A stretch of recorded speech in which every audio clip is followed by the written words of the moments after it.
Good morning, my beautiful people. I am so excited to have everyone join me today.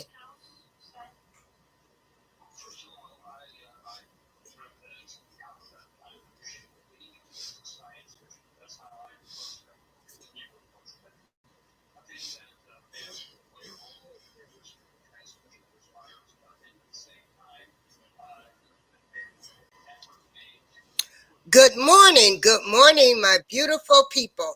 I am so excited to have you join me, DJ April Showers, and Miss B Sparrow of Buzz Tweet Radio. This morning, we will be talking about the state of Black America with police officers killing Black people in the US of A. We are tired. We are angry. The views expressed on this show are those of everyone that speaks. I stand by my views. If you have a problem, you can contact me on Facebook. My phone number is there.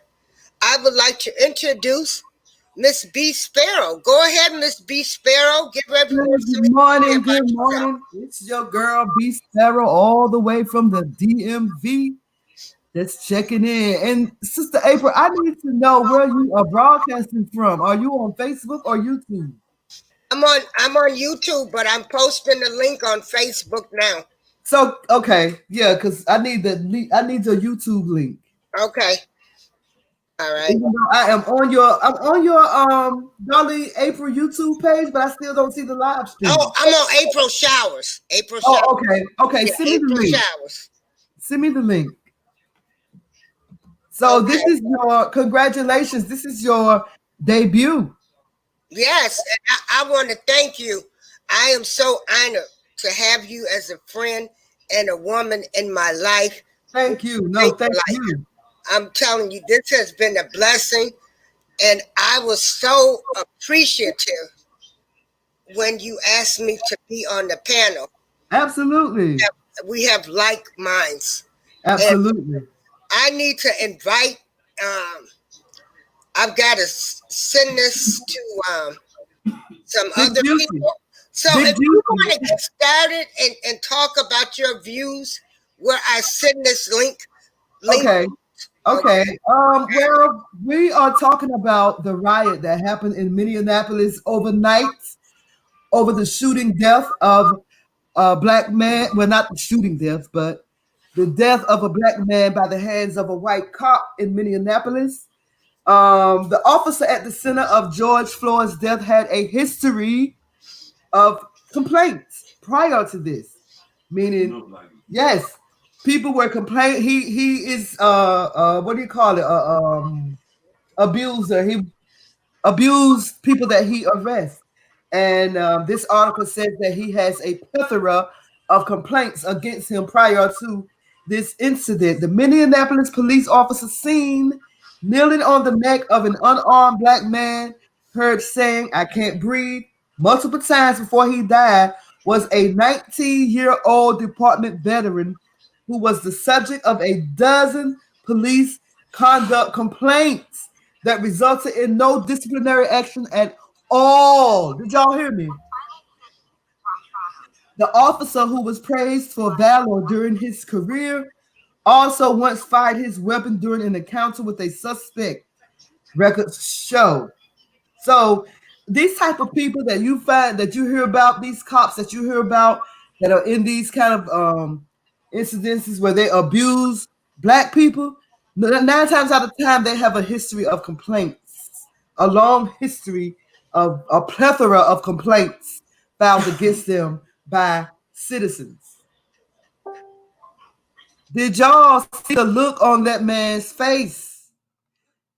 The look on his face when he had his knee on our brother's neck. Did you see the look on his face? If you didn't, go back and check out the look on his face. What happened to DJ April Showers? I am on her platform. She fell off. So anyway, I'm gonna try to hold this down for her until she come back. Y'all bear with us a little bit. DJ April Showers is this is her first time using the StreamYard platform. So let's see if she make her way back. She's trying to figure it out as we go along. Um yeah, she's trying to figure it out as we go along. So hopefully she'll hop back on the panel soon. um B, I'm there she learning go. just There like she you. is. So, So yeah, okay, you're now, back. right, I'm back. I'm learning just like you. Yeah, that's what I was just telling your audience. Okay, I just need to figure out where you are streaming live from. okay. I'm getting ready to share the YouTube link. That's what, Okay. yeah, Okay. That's what I need right there. yeah, that's what I'm getting ready to do. I was just talking about the officer that had his knee on George Floyd's neck. He is a 19-year veteran on the police force, and he has a plethora of complaints filed against him by citizens. So we all know what type of police officer he is or was. The officer name is Derek Chauvin, and I hope I'm pronouncing that right. It's Chauvin.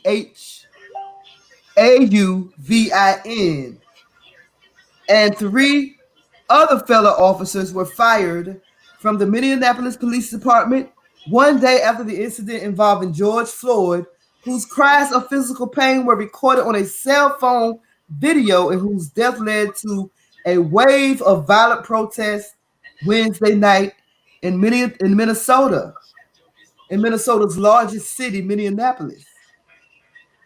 Police identified the officers as Thomas Lane, Toe Tha, or however you pronounce it. He's Asian. Touthal. Tothal. Uh-huh. And J. Alexander Kuhn. He sings Asian too. J. Alexander Kuhn. Woo, child. I tell you. No one expected this. Wait a minute. No, they didn't. And it's sad, and people are outraged and tired. Right. Okay, let me mute my YouTube. Okay, now I'm I'm on. sharing the YouTube now. Okay, cool. So I'm doing it right now. Awesome. Okay. So when I saw that man's face, his face, the one that had his knee on George Floyd's neck, his face was stone cold. He had no emotion. No, not at all. No emotion. And it's scary. He actually, it was like it really did not bother him. Like I got to the expression I saw, I got this nigga down and fuck what anybody else think. And I'm sorry that I'm using profanity, but I'm very upset. And so I'm going to just call it how I see it. I'm going to try my best to not use profanity, but I am very angered by this. But this police officer, what he displayed to me was having a black person who he doesn't give a darn about. Right. He had just hit the jackpot. Right. The look on his face was this nigga ain't dead yet. Mm. That's what the look on his face was. Well, I am so glad that the people of Minneapolis decided to take a stand. They stood up for themselves. And that's what it's all about. We are beginning to stand up for ourselves. No longer, this is not 1943. This ain't 1933. This is 2020. And we tired and we're not going to take it anymore. We're not going to take it anymore. No, we're not. And I'm going to tell you, when I received word this morning that they had burned down and was right in Minneapolis, I jumped out to bed and I was excited. I was Uh-huh. happy because you treated us like animals. We're tired. We're going to give it back to you. Right. But see, and the thing is, like we was talking about yesterday, they don't expect for us to be mad. No, we're not supposed to be mad. Right. We're supposed to be forgiving. They said I'm sorry. No, I ain't forgiving nobody. You Right. know what you're doing. You hate, you practice racism, and you kill us. And I'm tired of Right. praying for you people because you are devil worshippers. But the Bible said turn the other cheek. We ran out of cheeks. See? We have ran out of cheeks. We have no more cheeks to turn. Okay, well, we've been turning the cheek for too long. That was Right. saying we ain't got no more left. Yeah, I don't have no more cheeks left. Right. I can't turn nothing anymore. Right. The only thing I can do is express my opinion, and as long as I have a voice, I am going to speak. And if you're black in America and a black man, you are an endangered species. So all of you black men out here, you better come together and start sticking together. I'm Because telling I you. don't care who you are, from Hollywood to the ghetto, you Telling are you. black. You are nothing to them. So you better start respecting your fellow man, helping them and picking them up so you can fight this war. Because Right. it's a war. It's a war on the black man. Right. And there's no room for us to be hating on one another either. We got to cut this out. We have to cut it out. We have no room. There's no room left to be hating on one another, y'all. Seriously. We hated enough out. And then you hear people talking about we need to stick together. We need to come together. We need to do this and we need to do that. But when you do these live streams, you put these live streams together to talk about ways that we can come together, nobody shows up. Nobody shows up. No, they won't show up because, what we want to do is, we're too comfortable. We're too complacent. And they know that. They know we don't even care about us. We don't want to rock the boat. We don't want to do anything. As to the day I die, I have a voice, and I'm going to use my voice to the day I die. I would use my voice. I cannot not use my voice. That's right. I cannot not use my voice. It does. I cannot not use my voice. I can't do it. No. I have to say something. I've always been that way. My grandma used to tell me, BB, your mouth gonna be your ruin. We have no actual leaders anymore. So it's gonna take us little people, because these civil rights leaders that we have, they aren't doing nothing. Half Nothing works. have been bought and paid for. Half of them are too scared to rock the system. They in it for the money. We need some new leaders. We need new leaders. Or we could just be our own leader. We have to be our own voice. Yep. We have to start speaking up for ourselves. We cannot depend on nobody else to do it for us. And that's where part of the problem lies at. What? The resources that we need to really get to them, they keep them away from us. They find a way to where we can't get to Oh, DJ April Showers. Yes, ma'am. I found an article where Donald Trump is speaking out. Oh, what has he said? I think I posted it in the Shooting of the Facts. Let me see if I can find it in Shooting the Okay. Facts. Find the article, share the Yeah. screen. Okay, well, let me see if I can't find it. Shooting the Facts. Let me get there. He was saying that justice will be served. Pretty much. Oh, Mr. Donald Trump said justice will be served. Well, Yes, he did. here.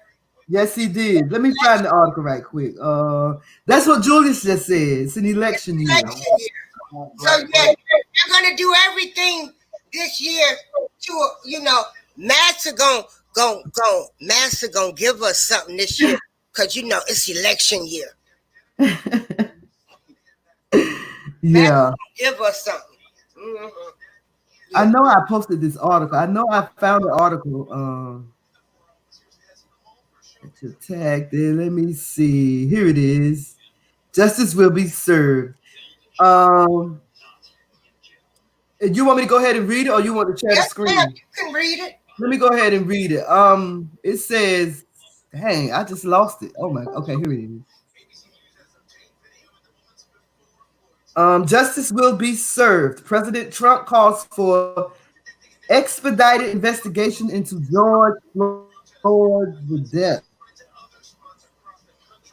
So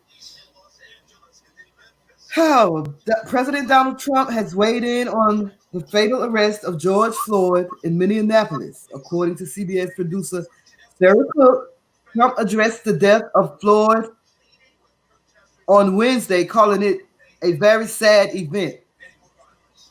When he was asked whether the 4 police officers involved should be prosecuted, Trump said, "We're going to look at that. We're going to get a report tomorrow when we get back, and we're going to get a full report, but a very sad day."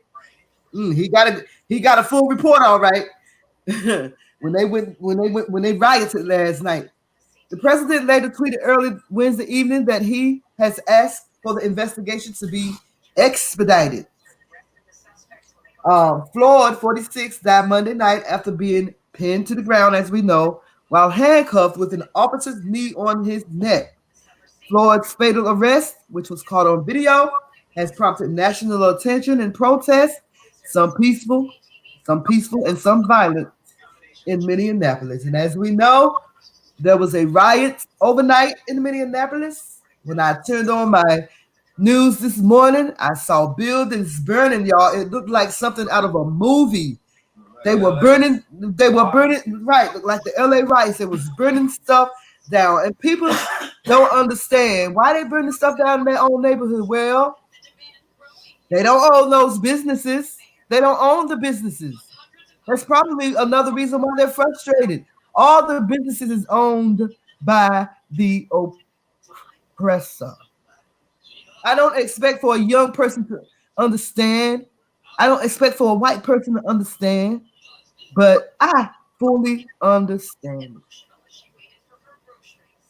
Like I said, if you put a lid over some boiling water, it's bound to explode. Yeah, I mean, a simple arrest. A man was in handcuffs, unable to defend himself, would not be able to fight, and he was murdered. Right. On his stomach. Murdered. As people watched this officers being murdered. You couldn't see the 2 officers that was on his legs. Both of y'all talking at the same time. But didn't she stop? No, she was talking. Go ahead, April. I said I just can't get that image out of my mind. It's too much. It's a lot. It's a lot of that man. That man. Them showing that picture. Evil. That's evil. Yeah, it's like he worships the devil. You look at him and you see evil. No remorse. No Oh, remorse. No remorse for killing somebody. I oh, know a lot of police officers, that have killed people that, that actually have a conscience. Nobody wants to kill anybody, but this right. man looked like he was very happy. I could barely watch the video. I don't even know how he was able to do that. I could barely watch the video. He has no remorse. None. None. No remorse. And so all I can say is you have released the beast in people. People are tired. I wish I'm asking the higher power to give me um, a good heart, but my heart can turn cold right now. And so has a lot of others. A lot of other people's hearts have turned cold. And for some reason, the heathen man or the heathen they don't understand. That I don't see how they don't understand why we're so angry. Well, if you're not black, you will never understand it. You Right, you will you will think, why can't we be peaceful? Why can't we do this? You will never understand what it's right, like to be black in the United States of America. right. You would never understand what it's like to know that we were slaves. We built this country, that black people invented most of everything that Yep. Free labor. going on in this country. You got free labor. We built this country, and you treat us as nothing. Yep. Nothing. And so you wonder why then you kill us. You kill us in our homes. In the comforts of our own homes, you kill us. You kill us for going to the store to get a bag of Skittles. You kill us. Walking down the street, you kill us. Selling loose cigarettes, you put us in the chokehold and you kill us. Yeah, and the Arabs, they're selling Lucy cigarettes in their stores. You don't see any of them being killed.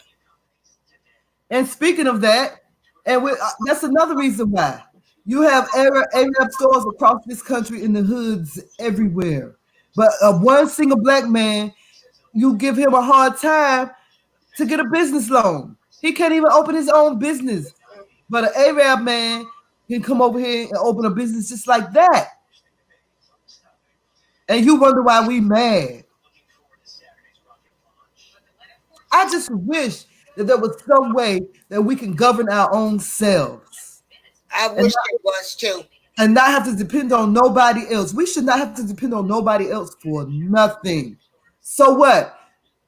They bringing their stores into our neighborhoods. Hell, plant a garden so you won't have to go to their store. Raise your own.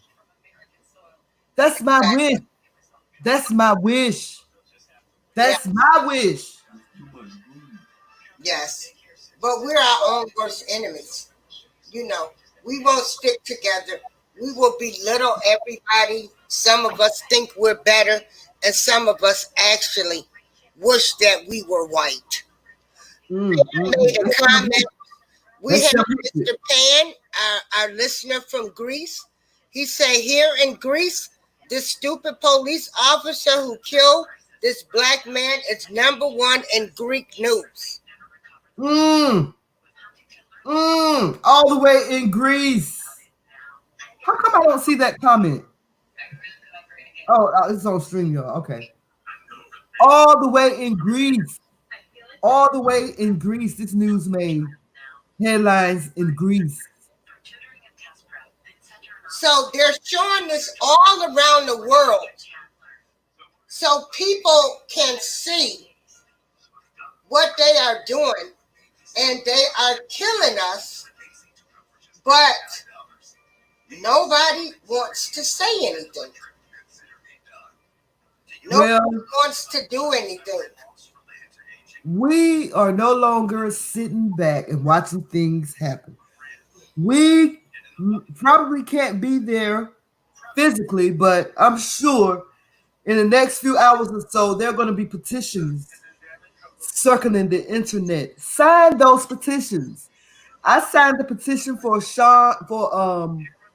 Ahmaud Arbery, and I received a thank you note from his mother. And I thought, I mean, I know I wasn't the only one that received that letter, but the fact that she took the time up to type up a letter to thank those who signed the petition for her son, I just thought that was admirable, you Yes, know? it was.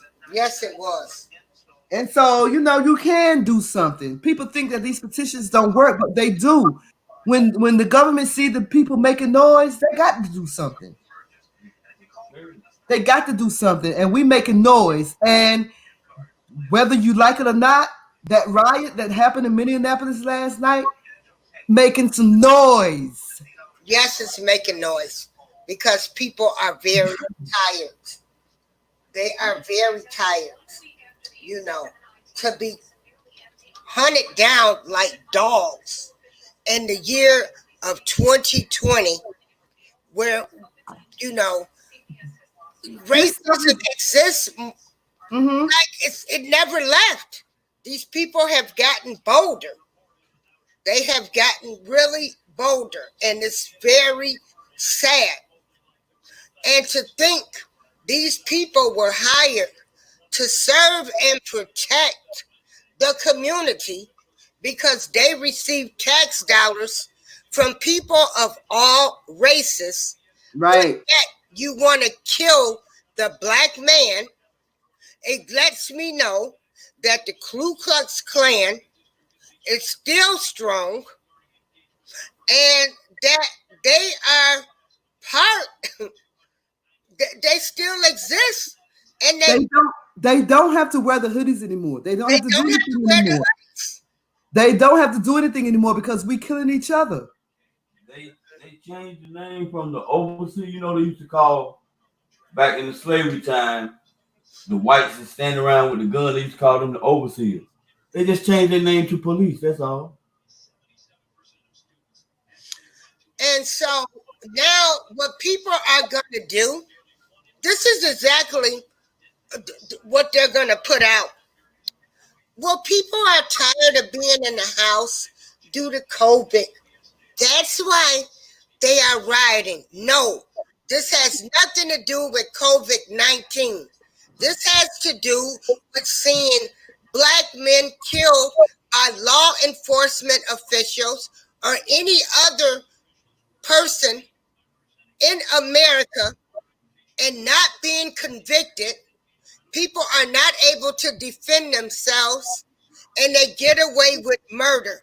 We looked at Eric Gardner being choked to death saying, "I can't breathe." A method that was terminated, that was outlawed. People can't, they're not even supposed to put people in chokeholds anymore. And we listen to Those police officers were found not guilty. They all should have been charged for using a method. And then I'm so tired of them talking about this excuse. I'm fearful of my life. Really? So just turn your badge in. Right. What you doing to police? You Turn scared. your badge in. and we listened to the mayor of Minneapolis yesterday. He said that they don't practice that chokehold at that in the state of It's Minnesota. outlawed. He said they never had it. And I would have to say I will give the mayor 2 years ago was that and the governor of Minneapolis 18. and the mayor of Minneapolis and the governor of Minnesota, because it happened in the city of Minneapolis, the state of Minnesota. And they both have not condoned this, and they both have spoken out that the mayor's words was, if he was a white man, he would be alive. Well, I can commend them for saying that. But At least somebody is saying something and telling the truth. So DJ Pete said his Greek friends in Greece in Facebook say no good words for the police officer. When this guy said, "You hurt me," he said the police officer don't say anything, and it's not very good. His friends don't, they don't like that. Police officer. If this person is a police officer, maybe is a racial police officer and never coming back to the police. He's very racial. But see, what happens is they get fired at one police department. They can go to another state and be reinstated. Yeah, That's that's the it. thing, DJ Pete. They can go to another state in the United States of America and become a police officer somewhere else. And that needs to change. He said, if you see in YouTube most shocking, most daring TV, you see a lot of police investigations and police pursuit to try to arrest black people and do it that way all the time, DJ Pete. That's the story of our lives here in the United States of this here America. That's how they do us. America KKK. That's how they do us. Yes, it's how they do us. They don't care about us. And we have been saying this for years. And people that see this, they don't want to face the facts. They don't care about us. They really don't. It's being showed more. It's At the same time, ladies and gentlemen, be not discouraged because this means something. People with darker skin are mistreated all across the world, not just in the United States of this here America. And it means something. Think about it. It's not for nothing. It means something. I know what it means. I know what it means. to you, Miss B. To me, it means that we are the chosen people. Melanated people across the world, we are Hebrew. Not all, but most dark-skinned people with woolly hair, we are descendants of the Hebrew children. And you see how badly Jesus is hated? People hated him. It's one of the reasons why he was hung. People hated him for nothing. So it's not really us that they hating, it's him. It's the Most High Yah that people hate. And we are his children, so therefore they're going to hate us too. Okay.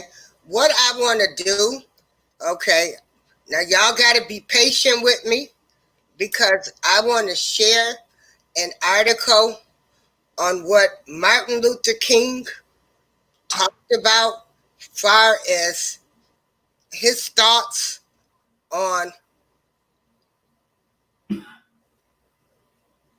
why we have riots. And did it show up? Yes. Okay. You can also make it. You see where we are on the left-hand side? You see where our pictures are on the left-hand side? Mm-hmm. If you click that square all the way down to the bottom right, it'll just make that bigger. You see the whole square? So click on the right down. I wish I could show you. Okay, wait a minute. Right there? There you go. Bam. That's it. Oh, thank you so much for helping me. So we have where it says a riot is the language of the unheard. And so I'm going to move it down. Everybody bear with me. And so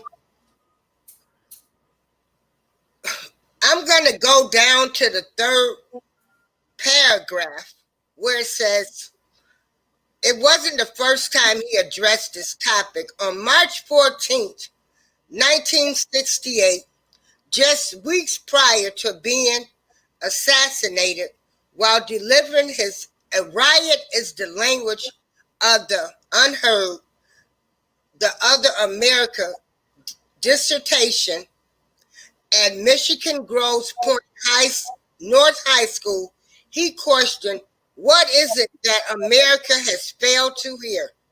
Before answering, it has failed to that the plight of the Negro poor has worsened over the few years. It has failed to hear the promises of freedom and justice have not been met. It has failed to hear that large segments of white society are more concerned about the tranquility and status quo than about justice, equality, and humanity.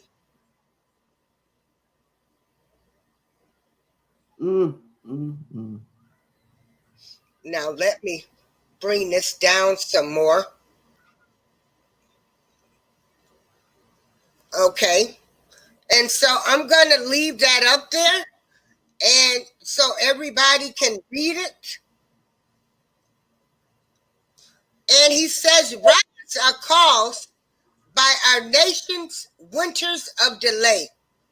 As long as America postpones justice, we stand in the position of having these recurrences of violence and riots over and over again. Social justice and progress are the absolute guarantees of riot preventions. What are your thoughts on that, B?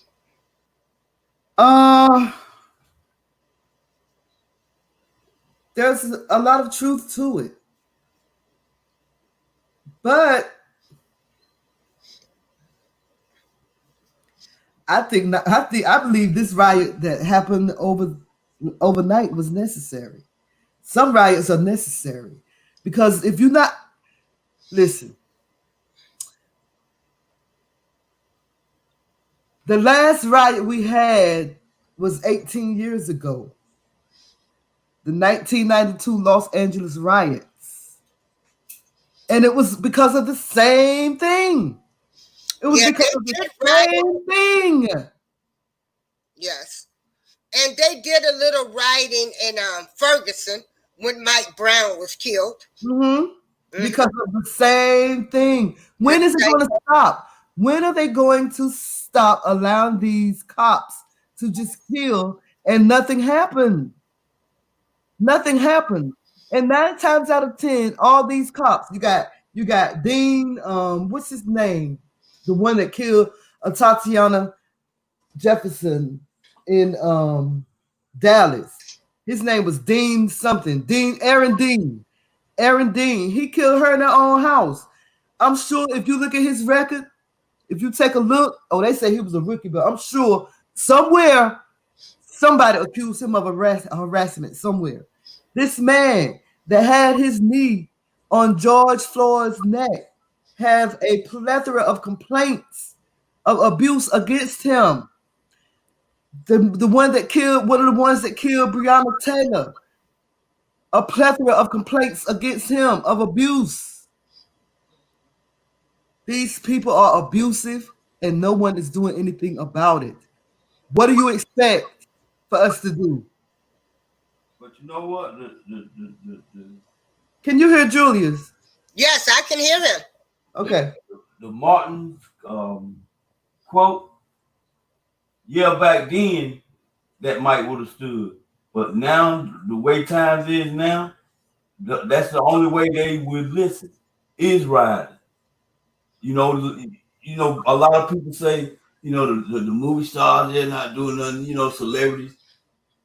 Even if they get up there and speak about it, that's not doing nothing. We got to show that we tired of it. And that's the only way to show it is to ride. I mean, it's sad that blacks got to die by the hands of the ones that's riding. Right. You know, that it's sad that happens, but like they say, casualty of war. And that we are in a war. We are in a war that's been going on that we've been losing for so long, we tired of it. And it's time to take a stand. And that's the only way to open up the heathen's eyes to where we tired of is the riot.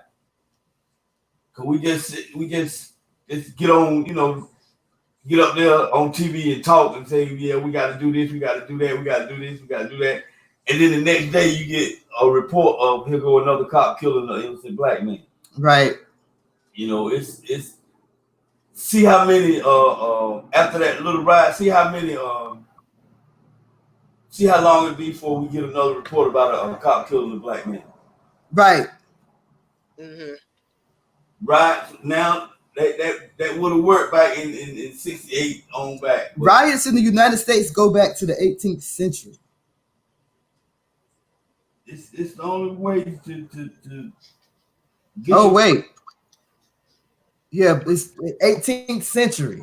Okay, everyone. Excuse me for 1 minute. I'm sorry, Mr. Jules. I have my friend from Ireland. Her name is Linda Barton. She's been an advocate for blacks all the way from Irish. She's been trying to help with humanitarian rights for all human beings, and especially blacks. Miss Linda, would you give them a background of your history and tell everyone a little bit about yourself? Absolutely, Darlene. Thanks for having me. I just seen the link. I clicked on it, and here I am. And I'm trying to. Oh yeah.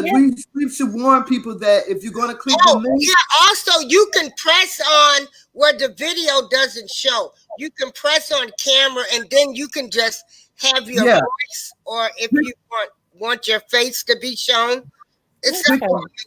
Click on stop camera. Oh, she clicked off. Okay, wait a minute. Anyway, I'm delighted. Listen, thanks a million. I don't even know what this is about. It's obviously, it's about R. Kelly, or what's it about, Darlene? We are talking today. We are talking about the black man, George Floyd, that was killed in Minneapolis. Oh, well, you know what? First of all, listen, thanks for sending me the link. I also would like to welcome Andrea to the panel as well. How are you doing, Andrea? Hi, Andrea. I'm good. How are you? Well, I'm doing fine. Okay. I'm glad to be here. Okay. Hiya, Andrea. Hey. Okay. Hello there. Top of the morning to you. Oh, well, it's the evening here. Top of the morning to you. I just figured out how to get on here. Okay. Sorry I'm late. Oh, you're fine. We're fine. I would like everybody to meet Miss B. Sparrow.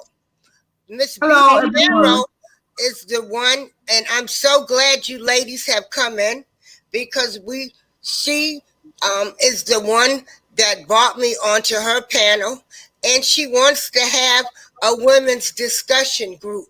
So I just thank you ladies for joining us this morning to help B. Sparrow and I to make a dream come true of having a women's panel talking about these social injustices and other subjects that we will be talking about. So we're talking about George Floyd, the attack on the black man, the state of America. I have on the screen the words of Martin Luther King while he talks about why we have riots. And my statement that I tell people is black men have got to come together from the higher echelon to the lower people, because you are still black and they will kill you like a dog. So, Andrea or Miss Linda, who wants to go first and giving your assessment of this? I'll just come in first, then, Darlene. From what I've seen so far, I mean, for anybody else that's listening and tuned in, I live in the UK. So obviously I'm very Irish, but I've lived here for like 30 years or so. we don't, Darlene, I think you asked me this question one time before as well on your radio show, and I'm just going to say it again. We would not see anything like that in our country. We just wouldn't. And especially in Ireland, we wouldn't see it.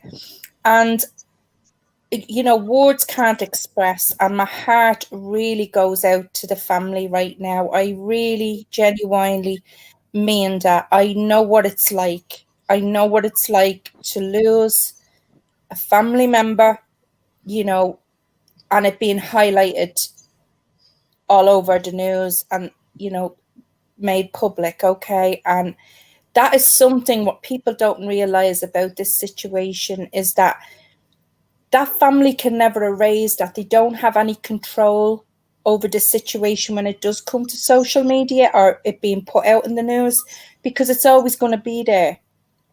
They don't have control over it. And that's where traumatic experiences come in for people, because not only have they to deal with the death and what's happened, but they also have to deal with the reaction and how they found out and what they seen. Do you understand? It's like it's really difficult to put into context. But from what I've seen, I was like, I mean, what can I say? This man, from what I understand, he was a spiritual human being in that he reached out to the homeless people. He empowered other people in his community, okay, to better themselves. So to me, he was like a man of God. He was a spiritual person. I don't know his history and I don't know his background because it doesn't matter. It really, really doesn't matter. Nobody, and oh no, nobody should ever have to die. I mean, come on. What scares me, to be fair, is a year ago when I got into the R. Kelly thing, how it caught my attention was because I just knew, I thought, this is so bizarre. This is so unreal. And it's very, very extreme from where I'm sitting, it's very extreme how the USA is gone and how it's dealing with things. Now, these prison officers, I don't believe that they should just be sacked. I believe that they need to go to prison. Yes. Because they've took them on. That's what people are mad about. Absolutely. Right. Okay. But the question is, will they? And that's our plight. Yeah. Well, we can I like say I something? said, Oh, right. Go on. Sorry. Sorry? Oh, I'm sorry. No, it's fine. I'll just finish it. But they should go to prison. There's been a life took. But hold on. What they don't realize as well is, I probably don't care to, I don't know the situation, what's going on over there, but this man was screaming for his life. He was screaming. They could have very well stopped what they were doing. It's very, very apparent that in the police force in the United States, there is anti-Black racism, and it's through the force.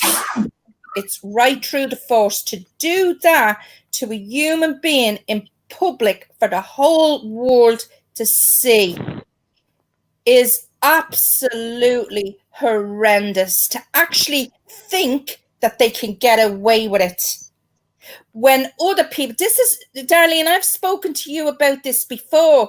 The USA, for some reason, believe that they can do this type of behavior and they can't.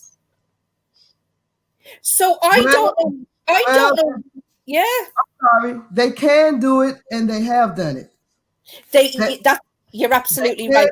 That's the issue. That's the problem. But see, I think that they feel like they can do it is because whenever something like this happens, they're never prosecuted. Or if they go to court, they get off.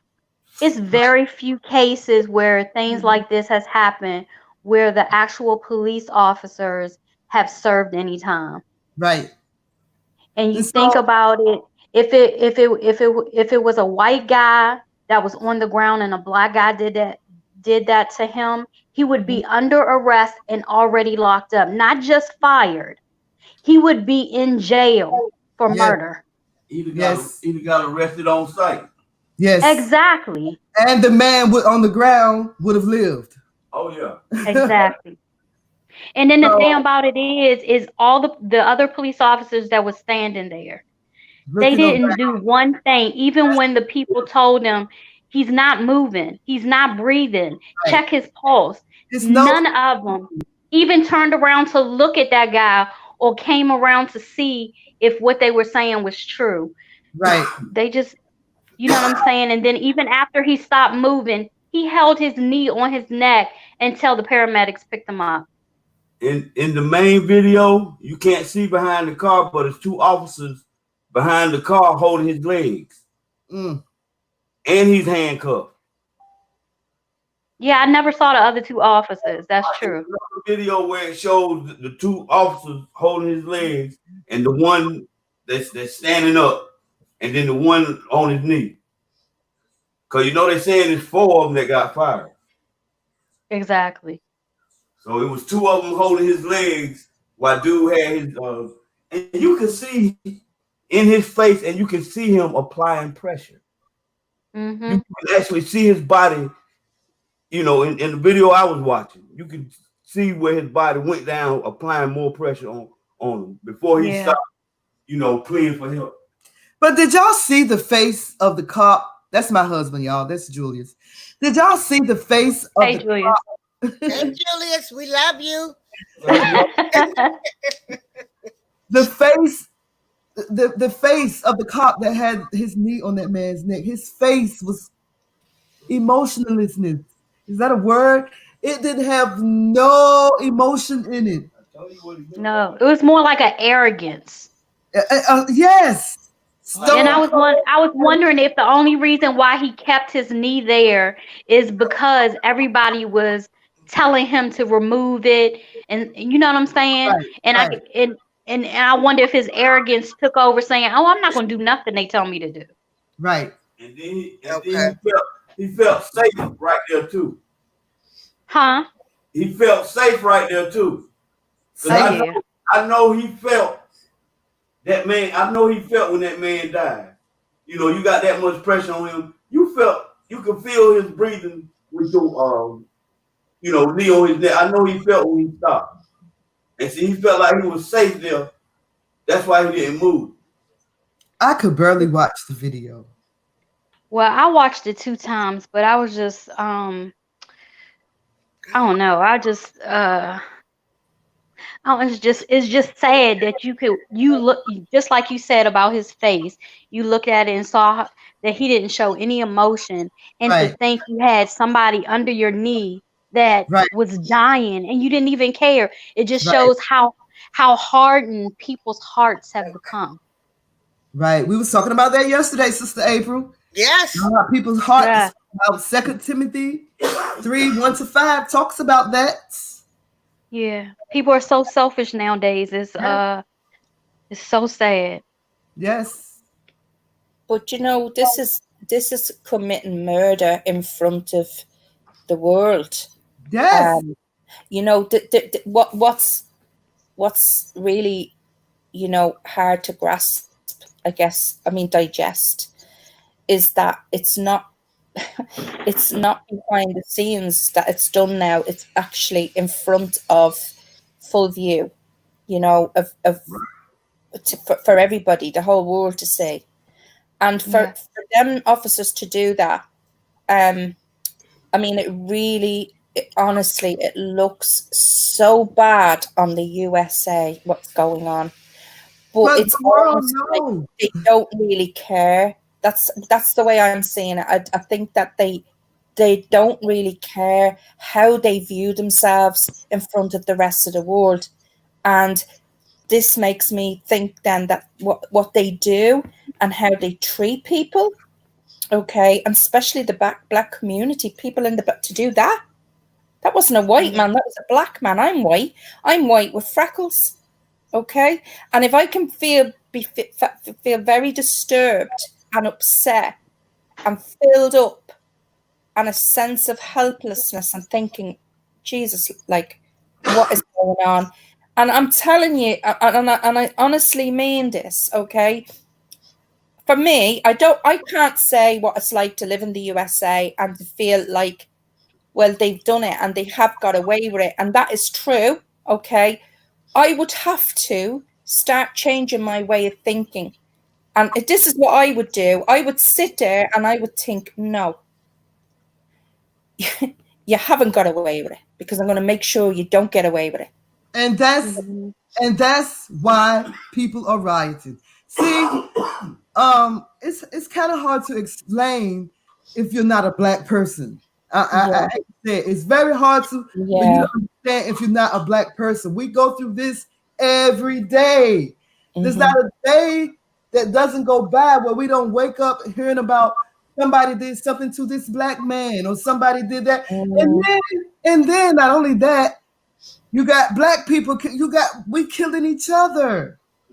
Yeah. We're killing each other. They killing us. It's like a rock in a hard place. Yeah.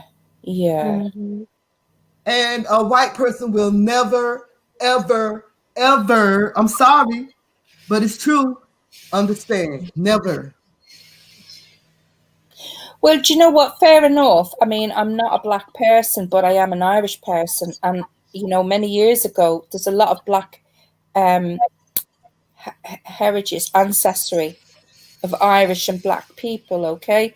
And, I remember the signs: no Irish, no blacks, and no dogs allowed. Okay, you'll still see some of them signs in Birmingham and in the UK, in and around. And what I'm trying to say is that we had it for years, but to actually say, no, I don't know what it's like to be black no more than you know what it's like to be white, right?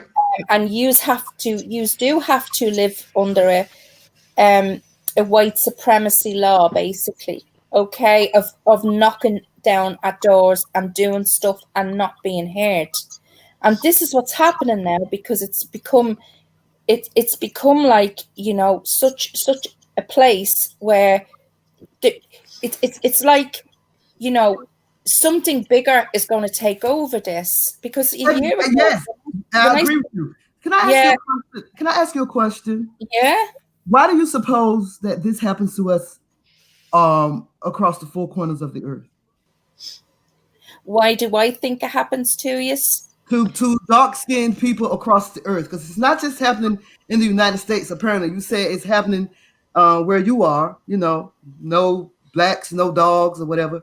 Why do you suppose this happens to us across the world? Honestly, really honestly, I don't want to sound ignorant, but I'd like to tell you how I personally did not know to the depths of user struggle. I mean, I've always hung around with black. I've lived in, black communities and stuff like that. It's not that. But I've only become aware of the United States and the treatment and the behavior of what is going on. Do you understand? So I can look at that and I can give you loads of different reasons and answers of what I read up on, it's to do with power, it's to do with money, it's to do with land, it's to do with, all sorts.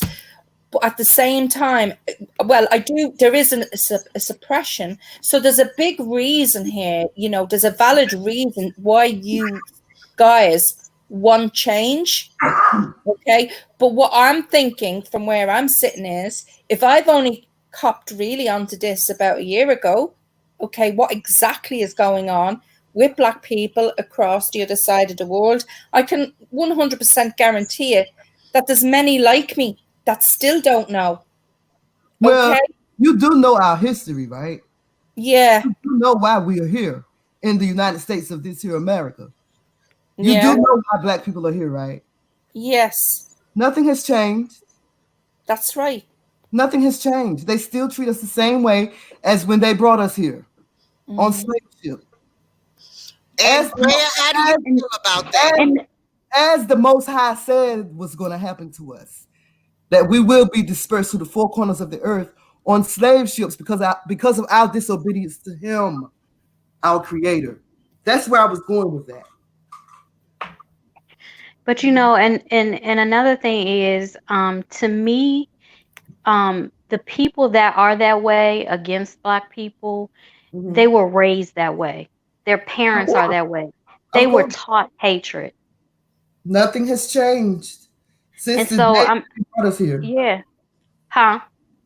I said nothing has changed since the day that they brought us here to the United States. No, we Yeah. haven't made any progress if we are continually still being murdered. Um, they are still treating black people unfairly. There are more black people in prison than whites. Even with the sentencing, nothing has changed in the good old US of A. Nope. Since they brought Mhm. us here.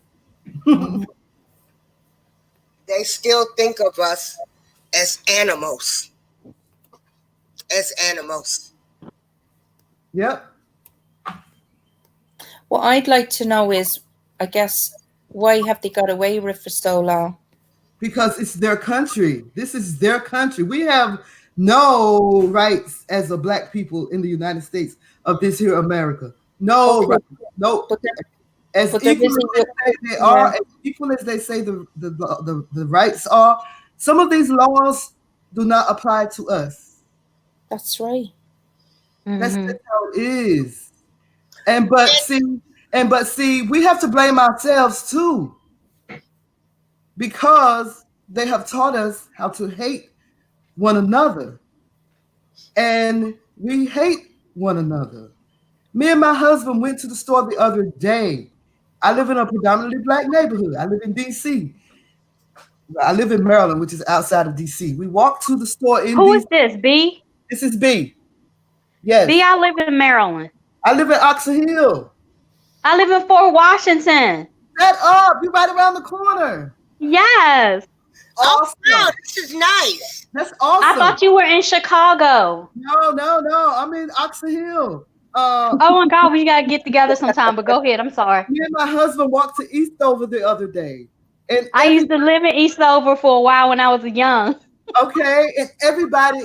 everybody is angry right now. They are.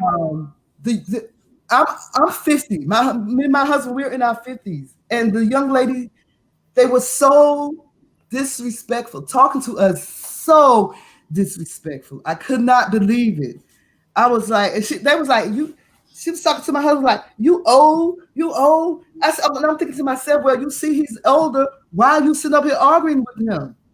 You Exactly. know, there is so much hatred in the black community too. We But you cannot. know what? That's why here in this area where we live, Mhm, when I shop, I mhm, prefer to go to Virginia where there's like a diverse mhm. amount, diverse as far as people, as far as races, Right. because they treat you so different. Yes. If you ask for something in the store, they say, let me take you to it. If you're Right. in this area, they'd be like, oh, I think it's over there. Right. You It's over know, there. They'll point. like, Yeah. yeah. And it's like their attitudes in this area is so bad that when I got a part-time job, I went to Virginia to Yep. work. And I Yep. loved it there. I loved it there. I never had any issues. And the one time I had one issue with a customer, she was from Maryland. Mhm. And so that's what I'm saying. We also have to work on ourselves. We have to Yeah. come together. We have to. Yeah, I, but you know something, when the pupil is right, okay. Sorry, I was just going to say something. Here's what I want to say, though, right? Okay. Obviously, yous are being treated in a way that's wrong, okay? And yous have to live under their laws because it's their country. mhm, Well, I'm sorry, I don't agree, because there's mhm. all types of nationalities in every country. And the government, by law, and this is by law, they're put in these positions because they're trusted, okay, to make changes and to be fair and equal. Now, okay, we don't, you know, they don't do that in every country. But what I'm saying is that there is a human rights law. There's a universal one. Okay. Now, here's what I want to say to you as well. If we're not in America, and you were living somewhere else, your country, I don't know, Jamaica or wherever it is, okay, what would be the human rights law and policy of your heritage? Okay, because if you are living in America and you are, let's say, working, or even if you weren't, but just let's say you were working, you were paying your taxes and everything, if you're living there and they're making money from you, they count you as a subject, as a member of their country, They're then supposed to. they have a right to take your views, your human rights into consideration. And this is But what's they not don't. happening. But they don't. Well, see, that's what I was saying is we're They going to don't. have to start challenging the government. Yes. Everybody in every state, we are going to have to start going to the government and saying, hey, you are violating our civil rights. We pay taxes. You get our money as well. You know, we have And people that fight. They fight to keep the borders open. They fight for everything else but black rights. Mm-hmm. and rioting seems to be the only way to at least get their attention. And they'll do something for a little while. Then 10 years later, another riot will break out because they done killed another three more black children, and a whole, it's just going to keep going on and on and on. Well, I can't, and listen, I don't live over there, but can I just say something? It is very, very easy to say that and think like that when the evidence is that it's always been that way. And they won't make changes, or they'll just do something small. They'll wait until the heat is off, and then they'll turn it around this way and that way. But let me tell you about the human rights law, and I'm no expert. But I know that I'm a person from where I've come from and what I've been through. Okay, I stand up for everything about my rights. And I know I'm white, but I'm white and Irish. And people still have judgments and prejudice towards that. I can't sit and have a conversation with a very old traditional English person, about the troubles up in the north in the 70s. Okay, we had soldiers kill our people outright on the streets. So what I'm saying to you is, and I don't see black people any different in their stamina, in their belief, in their strength, as me as an Irish person. I don't see us, different in that way. And what I'm saying to you is that, if you like the European Parliament for Change is one place, you hit them people. Once they have enough of people coming to them, they have to do, that's what they're there for. They have to go and address it. And then it starts to move around the globe. Because this is what I'm saying to you. It seems that everything that's kept in America, they're only allegiant to their own flag. When how can that be possible when you've got every other different nationality living under that flag? It doesn't make sense to me. And this is what's happening. There's so much suppression that a man is getting killed, murdered on a street. Okay. Where were you when Trayvon Martin got murdered on the streets? Where were you when what's his name? When Breonna Taylor got murdered? Where were you when Ariana Jefferson got killed in her home? This happens. This is what we're telling you.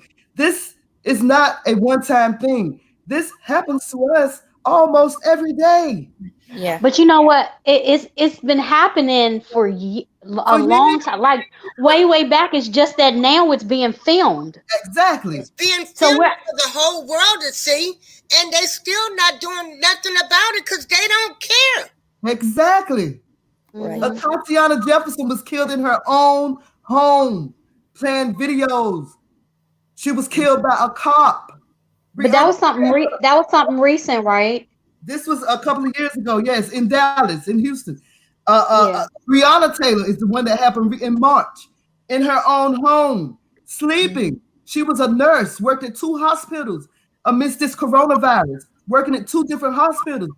The coronavirus didn't kill her. Police broke into the wrong home, killed her. Her boyfriend, thinking that the house was being robbed, licensed to carry, he fired back.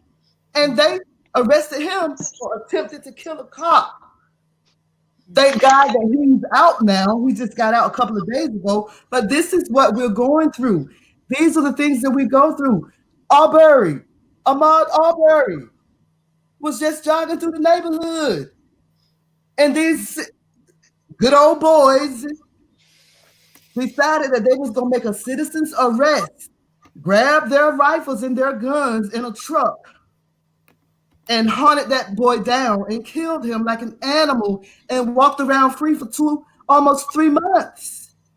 The one that recorded the video, he walked around talking about he didn't have nothing to do with it. They wouldn't arrest him. We had to fight for that. They finally arrested him. But the thing about it is, the only reason he showed the video is because he thought he was helping his friends out. Right. He thought that video was going to get them off. But what he meant for bad, God, the Most High, meant for good.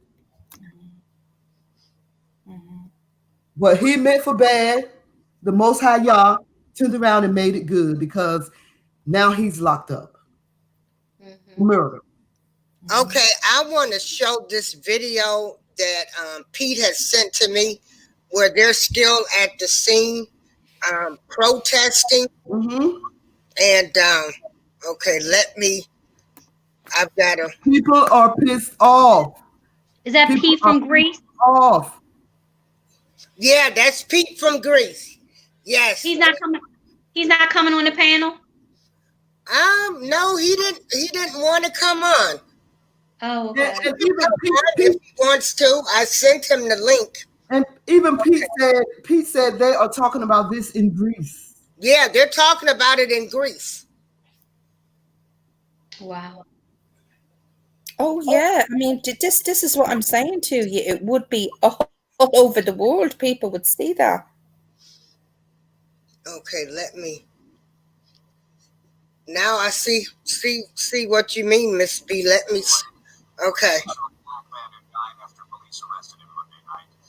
You can barely hear it. Floyd's arrest was posted to Facebook. I need to warn you if you haven't seen it.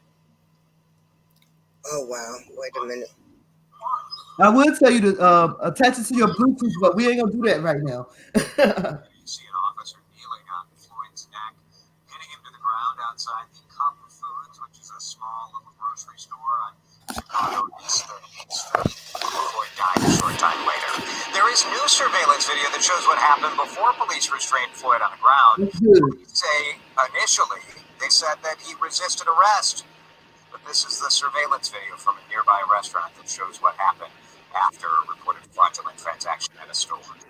Minneapolis police chief swiftly fired the 4 officers involved in Floyd's arrest. The protest over his death had started out peaceful last night, but some of them turned violent as the protesters and the police clashed.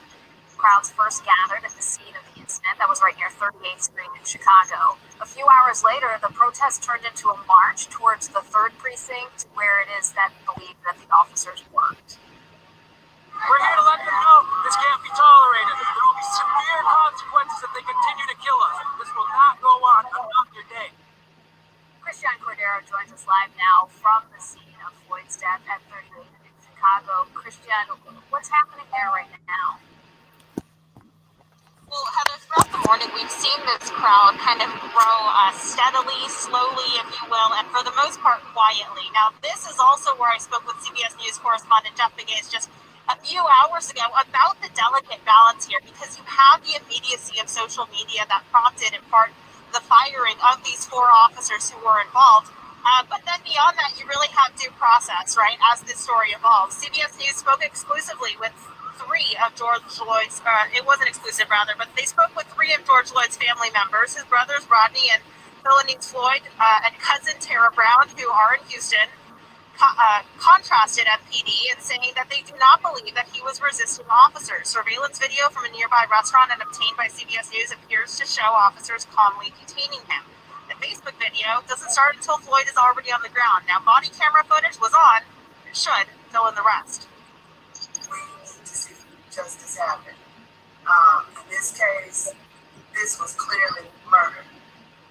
We want to see them arrested. We want to see them charged. We want to see them convicted for what they did. He did not deserve what happened to him.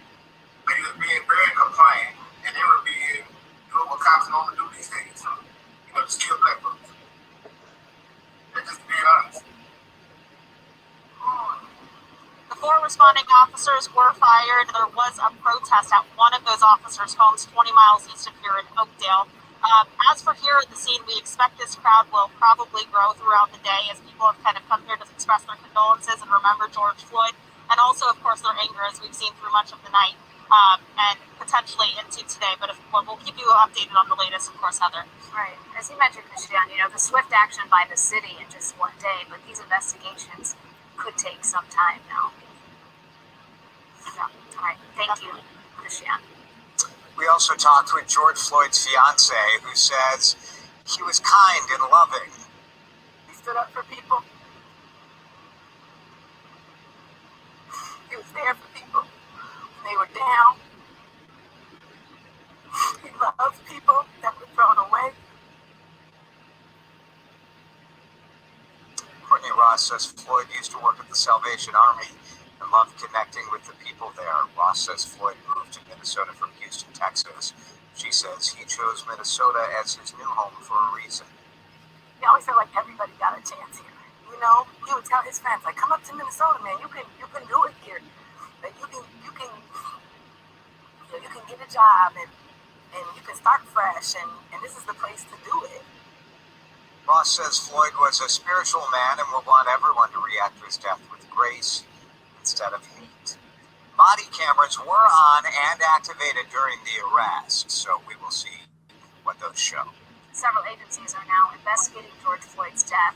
The Minnesota Bureau of Criminal Apprehension is looking into whether the officers broke state law. The FBI is investigating whether the officers deprived Floyd of his constitutional rights. And the Hennepin County Attorney's Office says its prosecutors are assisting with those investigations, and they will ultimately decide whether the officers are charged with a crime. You can stay tuned to WCC News on television and online for continuing coverage of George Floyd's death investigation. Now, that is crazy. That is crazy. That they have to sit there and do all of this before they can charge these people. Yeah. Mm-hmm. It's crazy. Mm-hmm. Evidence is right there. Wait a minute. Let me stop that. The video is right there for all to see clearly. Right. Same thing with the Ahmaud Arbery case. Why do you have to do all of these investigations, charge him with murder? It's right there. It didn't look like he was resisting arrest. Oh my God, this is just too much. It's too much. It's too much. And something, it looks like these police officers are very, very angry. Very angry and forced, right? They are. And you know what, as well, Darlene, with the other thing about R. Kelly as well, what I can see here is so many people keep, they must run to the police over there every second, reporting stuff. Do you know what I mean? And that's not taken up for anybody. But what I mean is that there's an abuse. There seems to be an abuse of the law over there as well, and the laws that are being put in place, and people are using that as well to their advantage. But I'll get off that subject because this has nothing to do with a man being murdered in broad daylight for the whole world to see. That officer is very, very, them officers are very angry. They have a perpetual hatred towards us.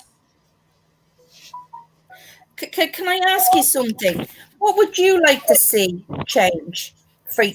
What would you like to see change for you in your country? I would like to see blacks, first of all, given reparations for being brought over here on slave ships. Everything taken from us. Money given to help build our own homes. We can have our own land, grow our own vegetables. We don't have our own communities anymore. They take over our communities. We don't even have our own communities. I would like to just see us be equal to them. Right, equal. Okay. given the So same rights that they are given.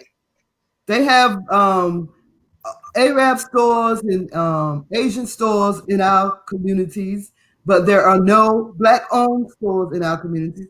They make it so very hard for us to own anything.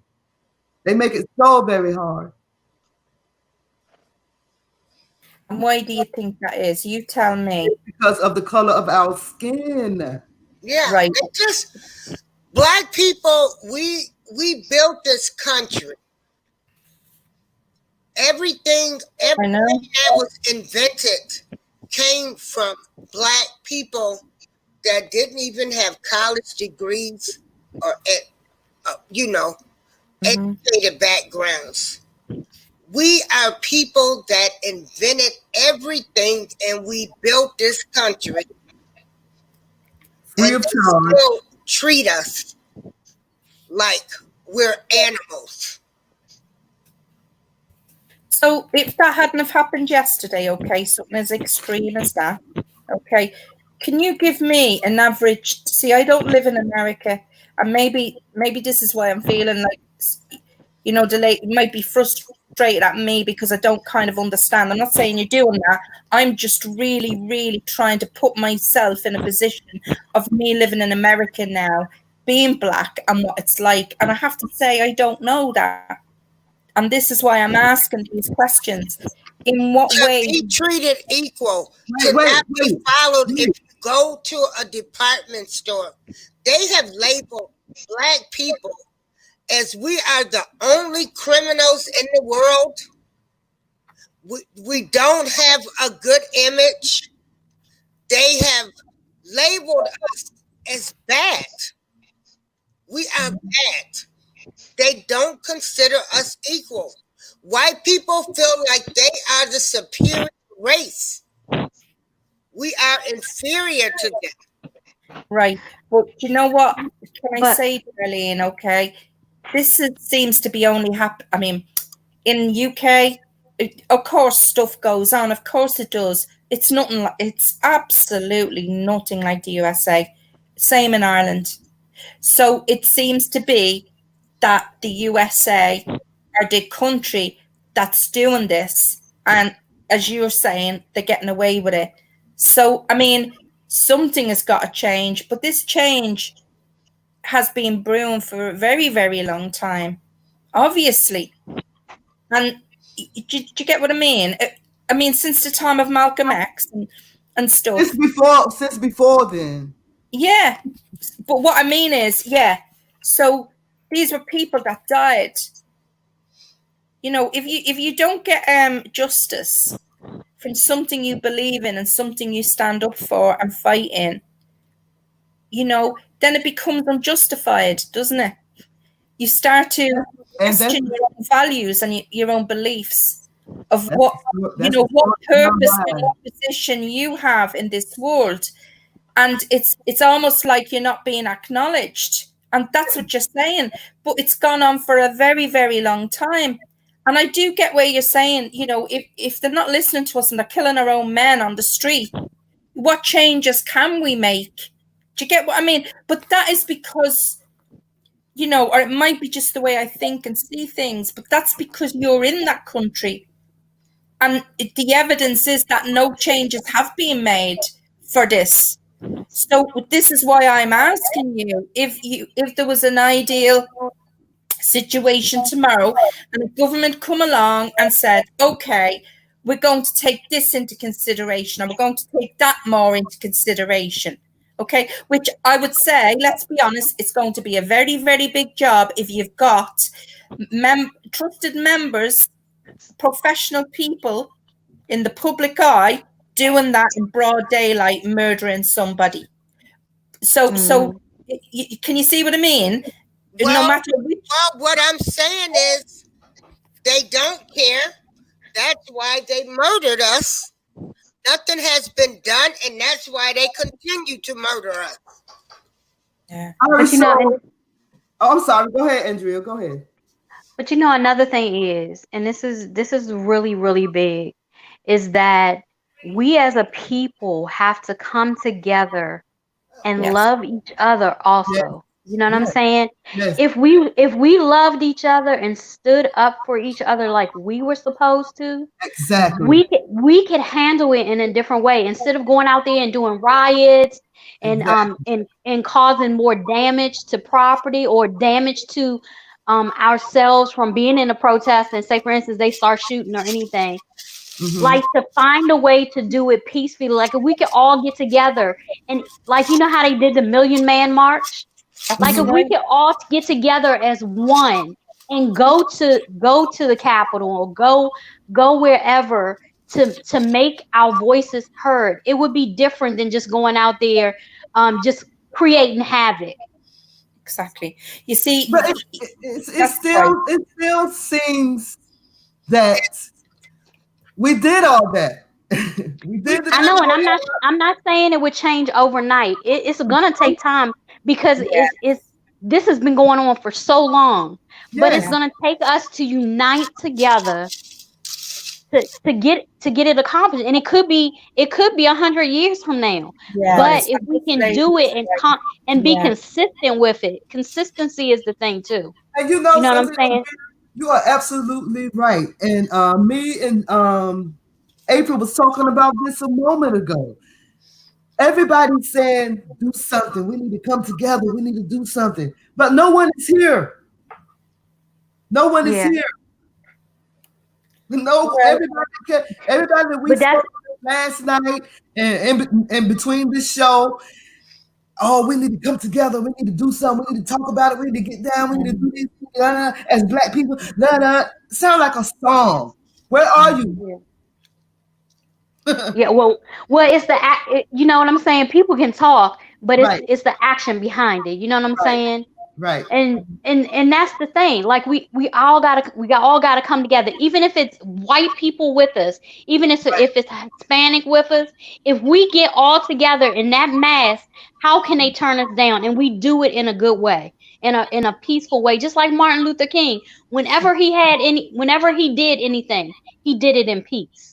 You know right. what can I'm I saying? And just, to yeah. me, that's the thing. It's about loving one another. It doesn't matter the color of your skin. It matters the content of your character. You know what I'm saying? Exactly. And can I just add to that? Okay.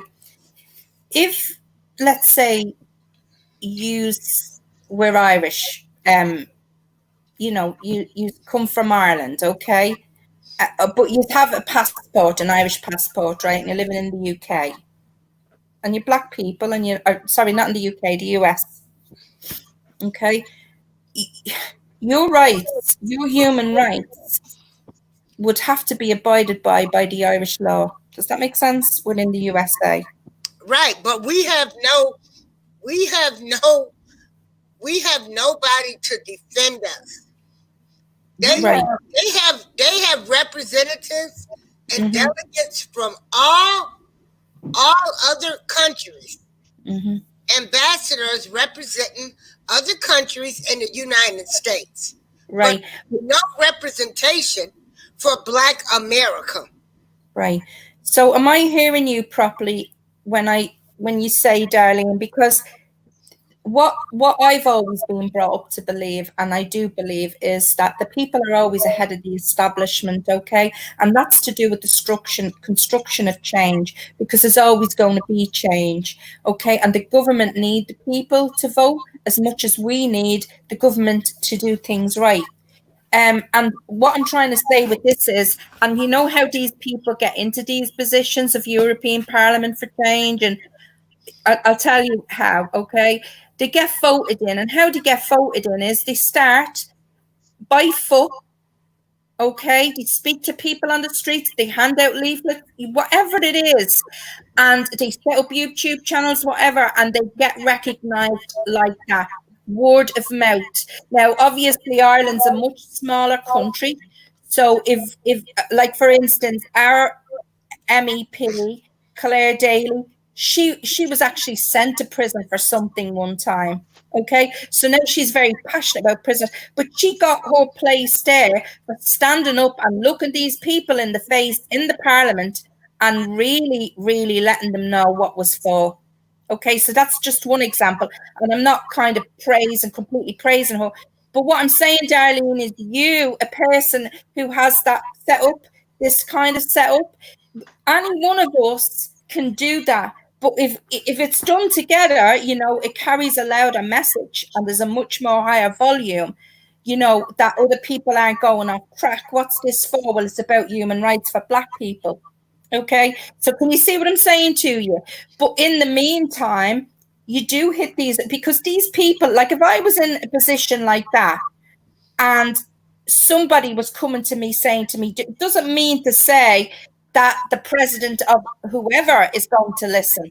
It doesn't mean that. But what it means is the force behind the people that want the action is what makes it happen. That's true. And basically, from what I see, is we're just gonna have to start.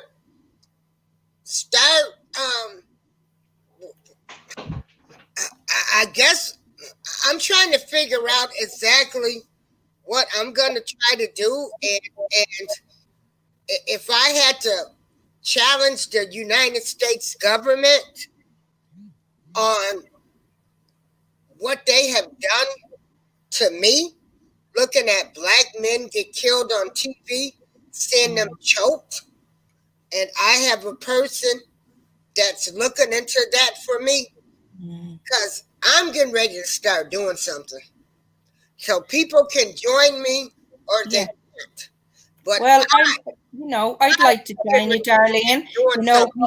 Because I have a person looking into this right now. We talked for like 3 hours last night. And so if I had to start by suing the United States government, the United States of America, even the president, whatever I have to do, I hope to have some lawsuits filed within the coming months of what they have done to me mentally, of seeing police officers killed. Mm-hmm. And remember 18 years ago when we saw the video of them beating Rodney King? Yes. That was 18 years ago. 1992. And when they say history repeats itself. Yes. Right. And see, no justice. These people, they do not go to prison. Nope. They do not get convicted. That's what people are mad about. But you will throw us in jail and throw away the key for stealing an ice cream bar. Do you know, Darlene, that a complaint can be put in? You can actually you can file a complaint through the Human Rights and Equality Commissioner over in the United States. You can actually do that, bring that complaint forward. Information, Linda. Sorry? That's going to be my first step. Right? Do something. Well, do you know what, Darlene? Can I just suggest something? Okay. You can do it on your own. But maybe the thing is that, people are saying, oh, I'm going to do this, I'm going to do that where you are. And I think that's across the world, really. But the way I think is, if you're committed, you're going to do it. Now, my dependency can't be on people, although we need people's voices. But you've got to, have trust and faith that the next person, the next Joe Blogs or Mary Blogs is willing. Like, I'm here now, didn't know anything about this. Can you see what I'm saying? And the right people will be put in front of you. So to think that you've nobody is actually a lie, because, one voice can grab the attention of 10 men, 20 men, 100 men, because it's not me personally that would be doing this, but it would be the God of my understanding. Do you know what I mean? It's very apparent that change has been needed for quite some time. And I think the lady is really right in how you go about this, because and in a peaceful way. Because it's very, very apparent that the way these police officers have actually done this are very, very aggressive and very angry officers, right, to even think that they can do this. So there's fear. that tells me that there's fear there. Okay, and if you the only best way to ever kind of do something like this is with the law in place. Well, Well, let me. I'm gonna file some lawsuits. But you So know what? But I work for the government. I mean, I don't work for like a big government. I work for the Census Bureau. Yeah. So with the government, when you file claims, even just in the Census Bureau, if I mean they have so much political stuff with it. It can go on for years. Yes, But this is if you do it in a mass, if it's people with you, if it's not just you, and I yes. understand I understand what you're saying, but you have got to get people to come together and be with you on this, and let it be a mass of people so that they can ignore you, because they'll just push your little claim to the side. It'll be coming to court for years. You know what I'm saying? That's the government. Mhm. We have to find a way to come together in a peaceful manner, because if we don't do it in a peaceful manner, we're just as bad as that police officer. Exactly. We're just Exactly. we're on his level if we can't find another way to do it. In order to get them to listen, we're going to have to be calm. We're going to have our crap together and Hmm. come together as one, And as a do you know unit. something? Do you so know what what? I'm gonna try to do then is I'm going to try. Um, I'm gonna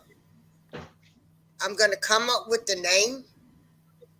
I'm gonna get that name trademark, and I'm gonna ask people who is willing to come together and help bring attention Hmm. to police officers killing black men, the Hmm. effects that it is playing on us mentally. But you know what? I think it should focus on them killing people, but also they do a lot of other crooked stuff to Right. people too. You know what I'm saying? I think it should just be a whole that if a police officer does something, he's held accountable just like anybody else. It doesn't matter if he's an officer, because he's still a human being. You know what I'm saying? And if he can do that to somebody, I Hmm. mean, he's misusing his power. Oh God. And do you know what? There's little kids going to school every morning. Well, if it wasn't for the lockdown, okay, going to school every day, coming home from school and being taught that this is, to trust the teacher, to trust, the curriculum, to trust the police officer up the road. So if anything happens to you, you go and speak to the police officer. They're very, very good, and they're the ones that'll keep you safe and protected. And that's what they're told going to school, and they're coming out of school with with the haversack on their back. Okay, coming home, and they see their own color, race, and people getting murdered like that. Hmm. Hey, April. Uh-huh. There are still some petitions going around for Breonna Taylor. Excuse me. Okay, trying For to sign them all, but let me finish. Let me finish. There's okay. a petition going around for Arbery, Ahmaud Arbery. That's runwithmaud.com, MAUD, runwithmaud.com. There's a petition going around for Breonna Taylor. That's standwithbree.com, standwithbree.com. And I just got an email from Sean King. There's a petition going around for George Floyd too. Big Floyd.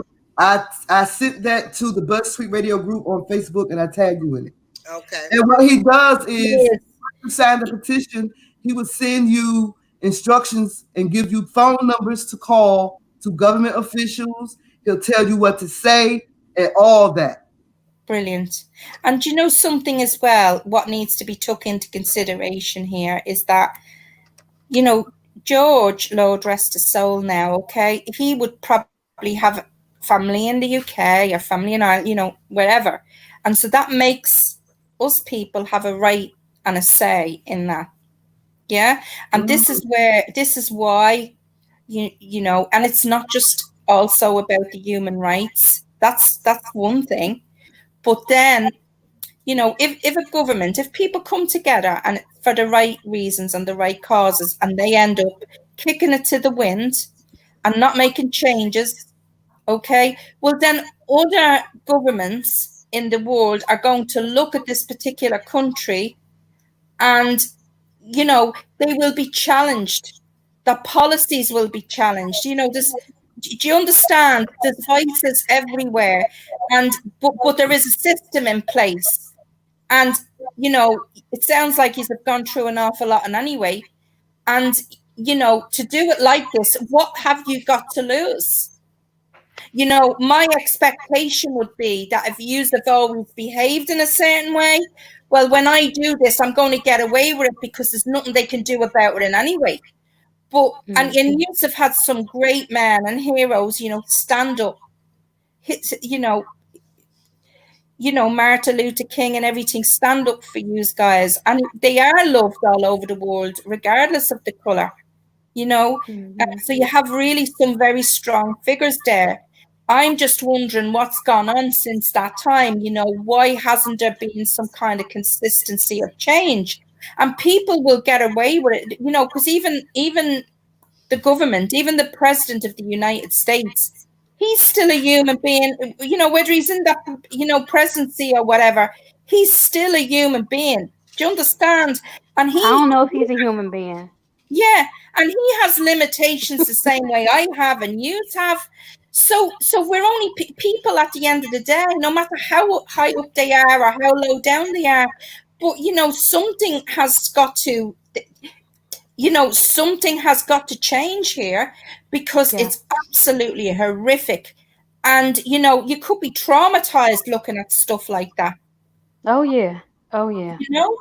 Yeah, I'm very Well, traumatized. think about Tatiana Jefferson. She was playing video games with her 8-year-old nephew when the police shot her. Talk about traumatized. He was 8 years old. They killed her right in front of him. Yeah. Talk about traumatized. We've been traumatized for over 400 years. Yeah, I mean, but what's sad is we can't even get the president, because the president is acting as bad as these cops out here, if not worse. Right. I mean, because our president even said, I don't care if you've just been diagnosed as being terminally ill. You make sure you come in and vote. And then if you die 2 weeks later, we'll say thank you and say a prayer for you. He doesn't care about us. Huh? Andrea, do you know that Twitter has started fact checking his tweets? As of yesterday, they have begun to fact check his tweets. Everything he tweeting from that here on out, they have to put a fact check on it to tell people to check it out. Isn't that something? What does that tell you about the president of the United States of this here America? That man, he doesn't care about the people, and he's even promoting, to me, racism and hatred. Look at how all this racism has flared up since he's been in the White House. Yes, exactly. I mean, of course, racism has always been there, but since he has been in it's gotten worse. Has it gotten worse? Yeah, and just see, you know, sorry for, but let me say something else before I forget. Donald Trump, that election was stolen. I don't care what anyone says. I do not trust the voting process anymore. That election was stolen and given to him. I don't care what anyone say. There is no way this man who has no political experience, none whatsoever, should be in the White House. I don't know, but that shows just how many ignorant people we have out here that's voting for him. People said, well, that shows how many racist people we have. I don't think it's that. It's just that many people that's just that ignorant. That would vote for somebody that doesn't have any morals about himself. No. And I believe, personally speaking now, when I watched him, because I remember when he was voted in, I thought, oh my God, what is going on? What is going on? Right? Right? This is something not right here.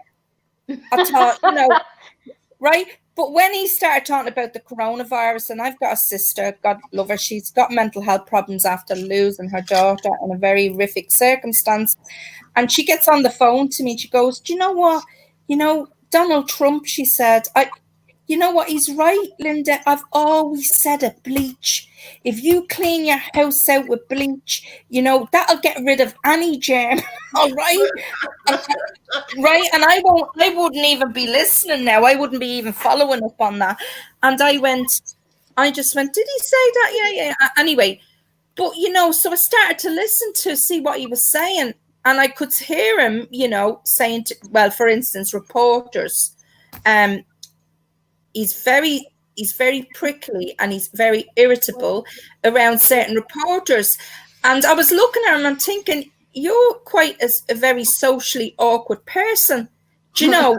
Yeah, right. And right, so fair enough. He doesn't like a couple of reporters, fine. He might sign this most recent statement now, might be about the media and stuff like that. But getting back to this bleach thing, there was a reaction. There was a very big reaction, and he didn't justify himself. I don't know what he came out with. But what I'm saying to you is, if you've got somebody in power and in a position of government in your country, and it's racial remarks and stuff, that is so out of order.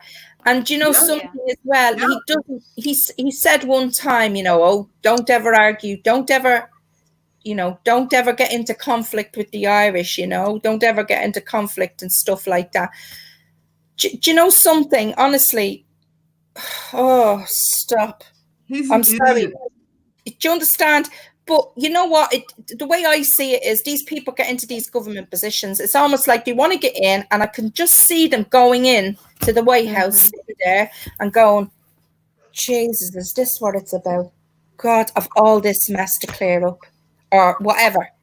Do you know what I mean? I don't know what it's about, because, it's just fallen by the wayside,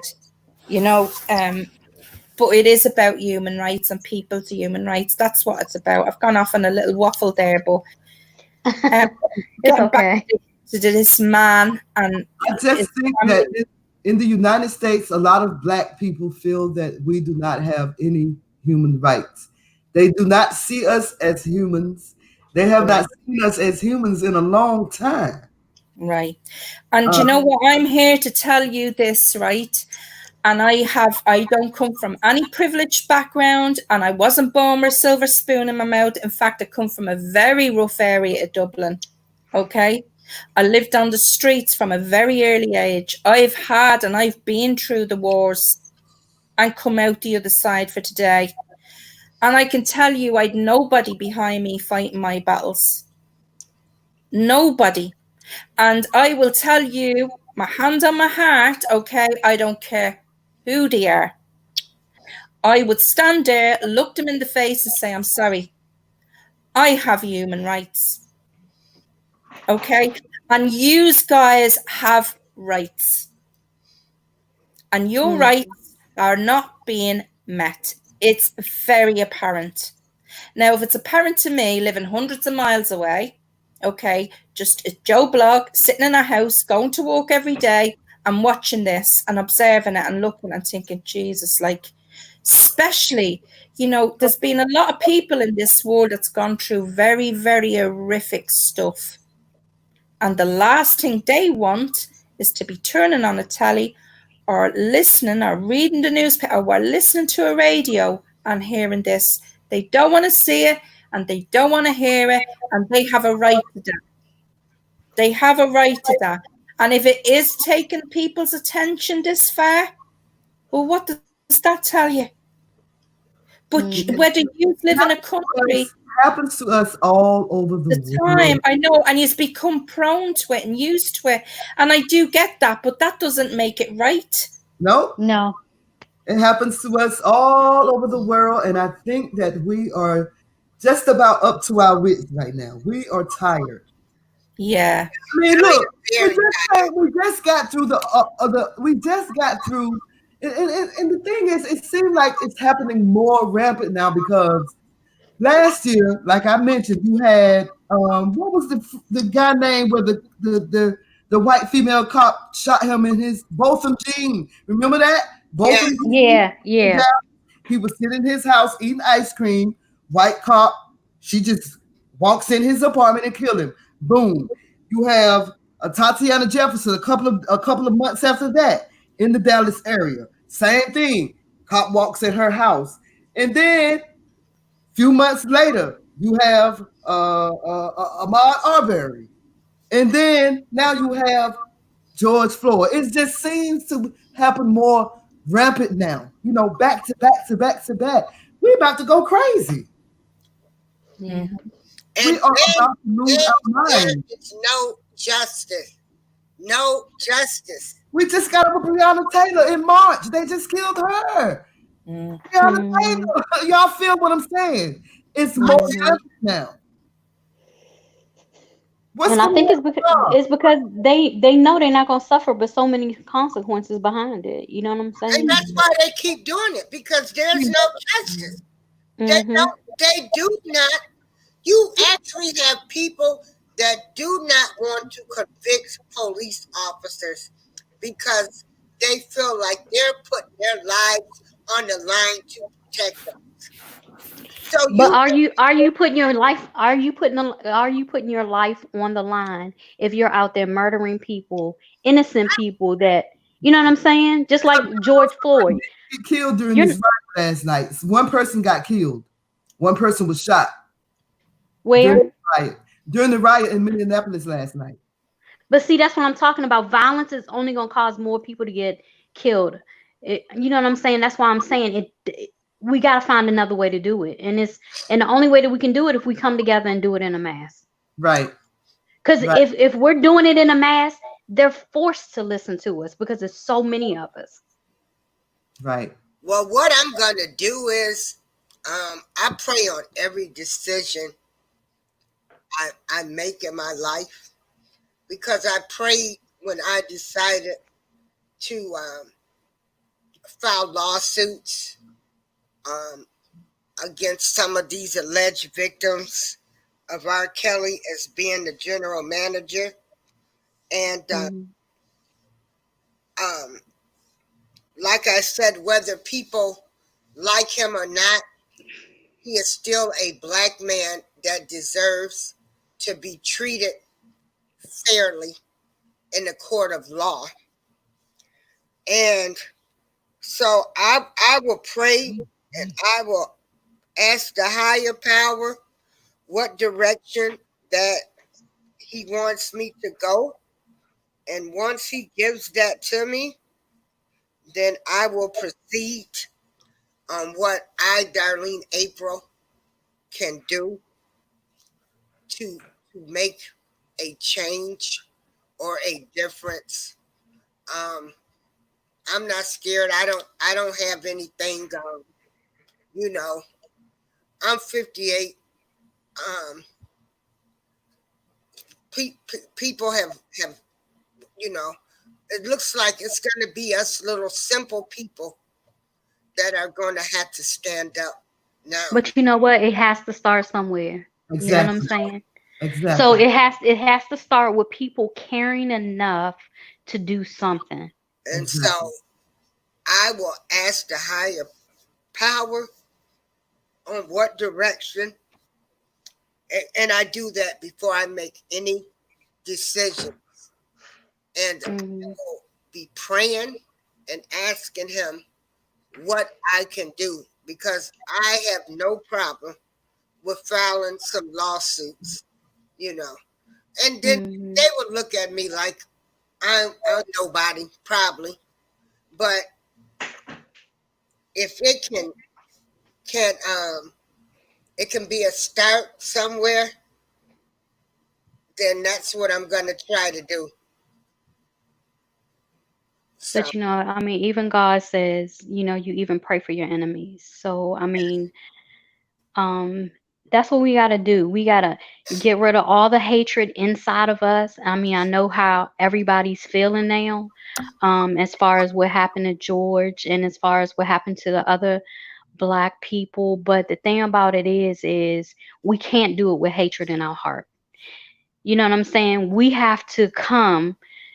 come together as one, get rid of all the hatred, and focus on what the focus is, and that's changing things for everybody. Yeah, the focus that we want is we want these police officers to be convicted because Mhm. as long as they can get away with this, Yes. because they have been getting away with this, that's why they become so arrogant. That's why that man stood there with his knee on his neck and looked at people filming him like, see what I did? Ha ha ha. Mhm. I can do it and nothing is going to happen to me. Mhm. Yeah. So that's why they continue to do this. Yes. It is. That's why Because they have no there fear. is no justice. Mhm. That is why. And that's why they continue to do this to us because nothing has ever happened. No cop. It took it, thank God for videos.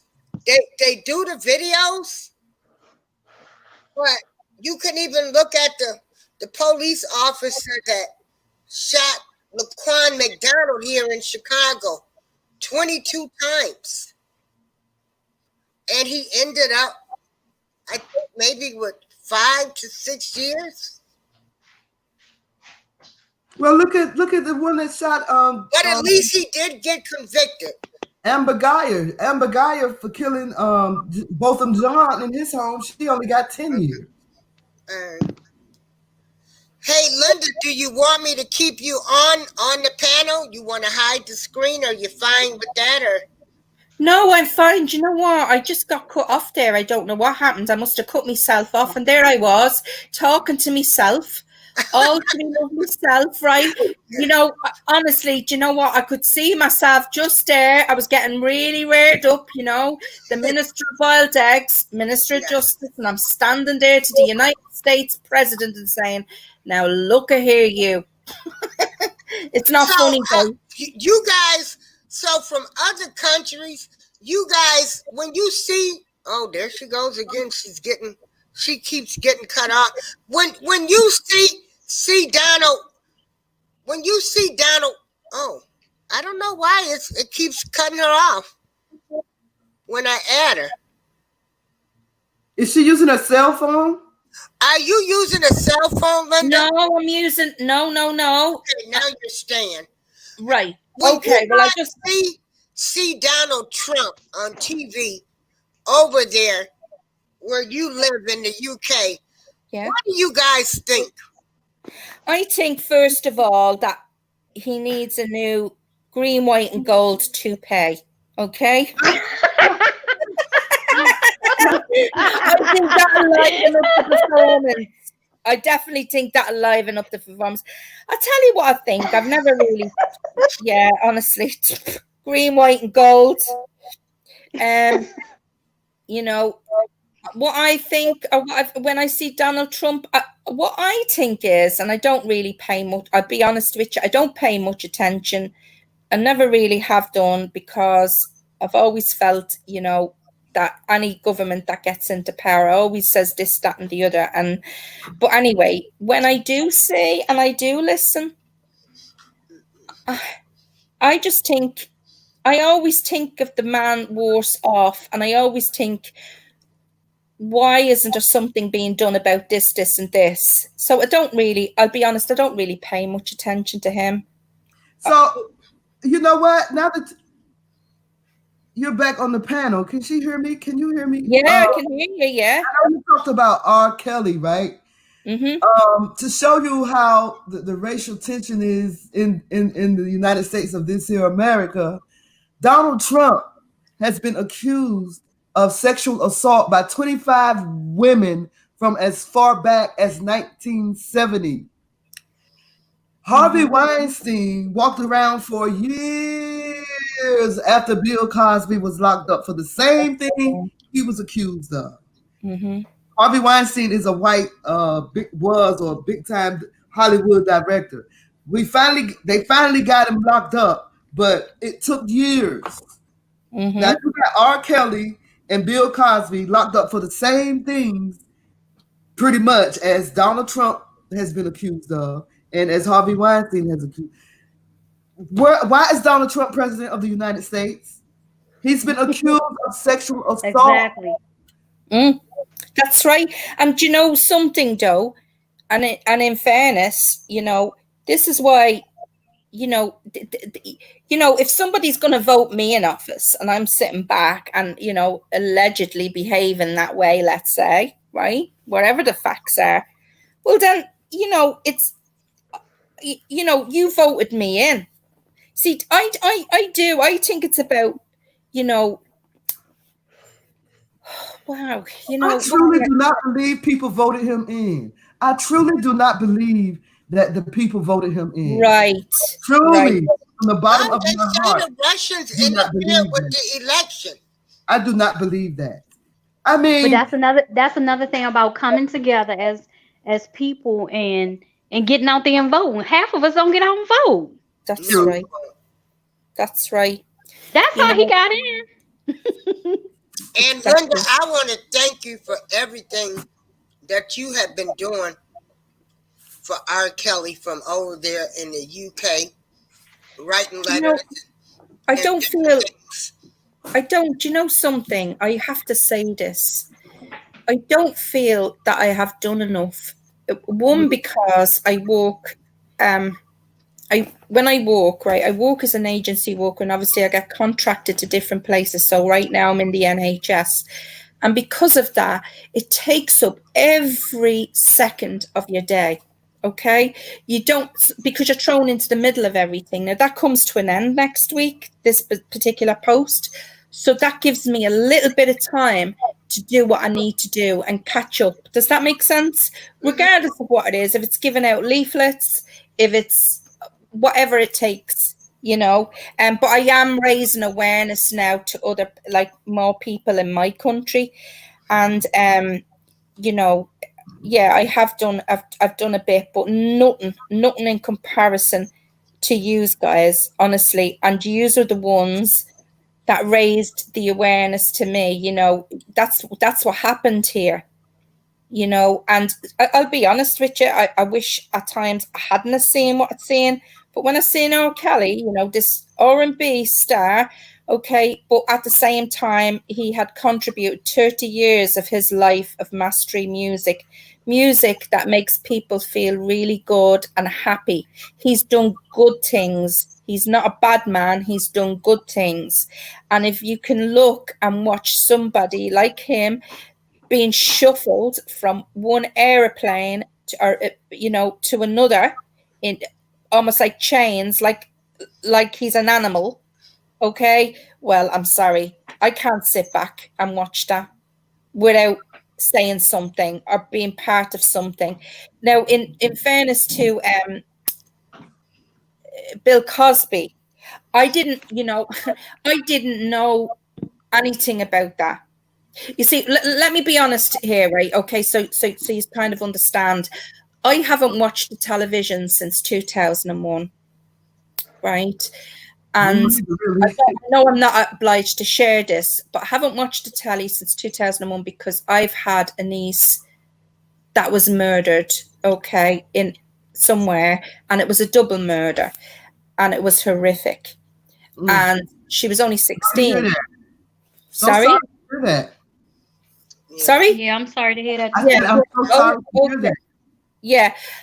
And what happened was, when that happened, okay, it was all over the news worldwide. And, you're in shock. You're trying to come to terms with it, or trying to even understand what's happened. You're in shock. And you then have to go through an inquiry. You have to go through, like, they didn't release the body for 6-7 months. They would have kept it longer because it was in another country. They would have kept it longer only for someone in our country. My uncle got onto somebody and they rang these people and said, release the body. And they released it. Right? Okay. So you go through that, and then there's a trial, and then there's an inquest, and there's an inquiry. So it goes on for years. And the way it leaves you as a family member is, you know, you're never the same, in a sense that me now, right? Okay, so if something, people that go through that don't have a fear of going straight to the top. Does that make sense? You just don't have that fear. I can't really make sense, describe what I'm saying. You just don't have that fear. Okay, because it was those people in power that were held accountable. Okay, and so you find out, you're going along in your life, okay, and you're trying to do your best, and like I work with substance abuse and addiction, and I've always wanted to be there, empower people to do that work, and I hope I do contribute that to their lives. And I'm going along my own life, and one day your whole world is turned upside down.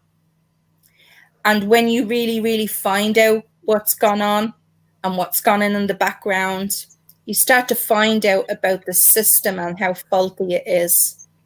Okay. And, and how corrupt it can be. Okay. So I'm not here to kind of, speak about my own personal stuff, if you get what I'm saying to you, but I'm just trying to kind of give you a feel of why I would be participating in something like this and why I would never back down. Okay. But we appreciate you sharing with us, because that shows why your passion is the way that it is. Yeah. You know what I'm saying? There's so many people out there that don't, when we come to an advice, I mean, they don't have the power to change anything. They're in this position and they don't have people behind them. Okay.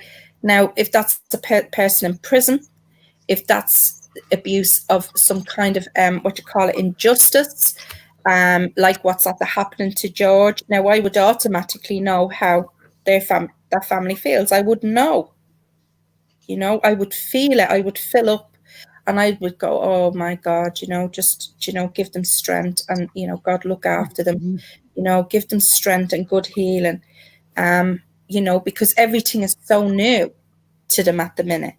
But the further you go along and the more you kind of settle, that is when, the anxiety hits you, and, everything else that comes with it. And, the government were failed 147 times over my niece. They didn't hold their hands up to it. They weren't even going to let, our people go over and allow us to have a say, because it was on an island. So anyway, but saying that, my sister has never been the same. She has never been the same, and she never will, God love her. And the older she's getting, and I look at her, she's on a full Medidoc of stuff. She's never asked for compensation, nothing. And what happened on that island, they certainly won't forget us as a family. Can you see what I mean? So, don't think that I'm just coming from some place that I don't know about suffering, or I don't know about what this is about. Excuse the French, I fucking do, right? and I'm telling you something. People like this feel fear, but they don't see it. And this is why other people that haven't been through this, and you get people in privileges, and they think, well, where is somebody like me coming from? Do you know this man, Bryant? What's it, Kobe Bryant? Yes. Lord of the soul and the daughter, right? Okay. When that happened on the plane, I could actually, it was almost like I could visualize what his wife was feeling. But she can never ever escape that. She can't escape that on public, news. She can't, and it'll always be there. And so you're not only receiving a shock and a trauma at the same time, but it's also being reeled out.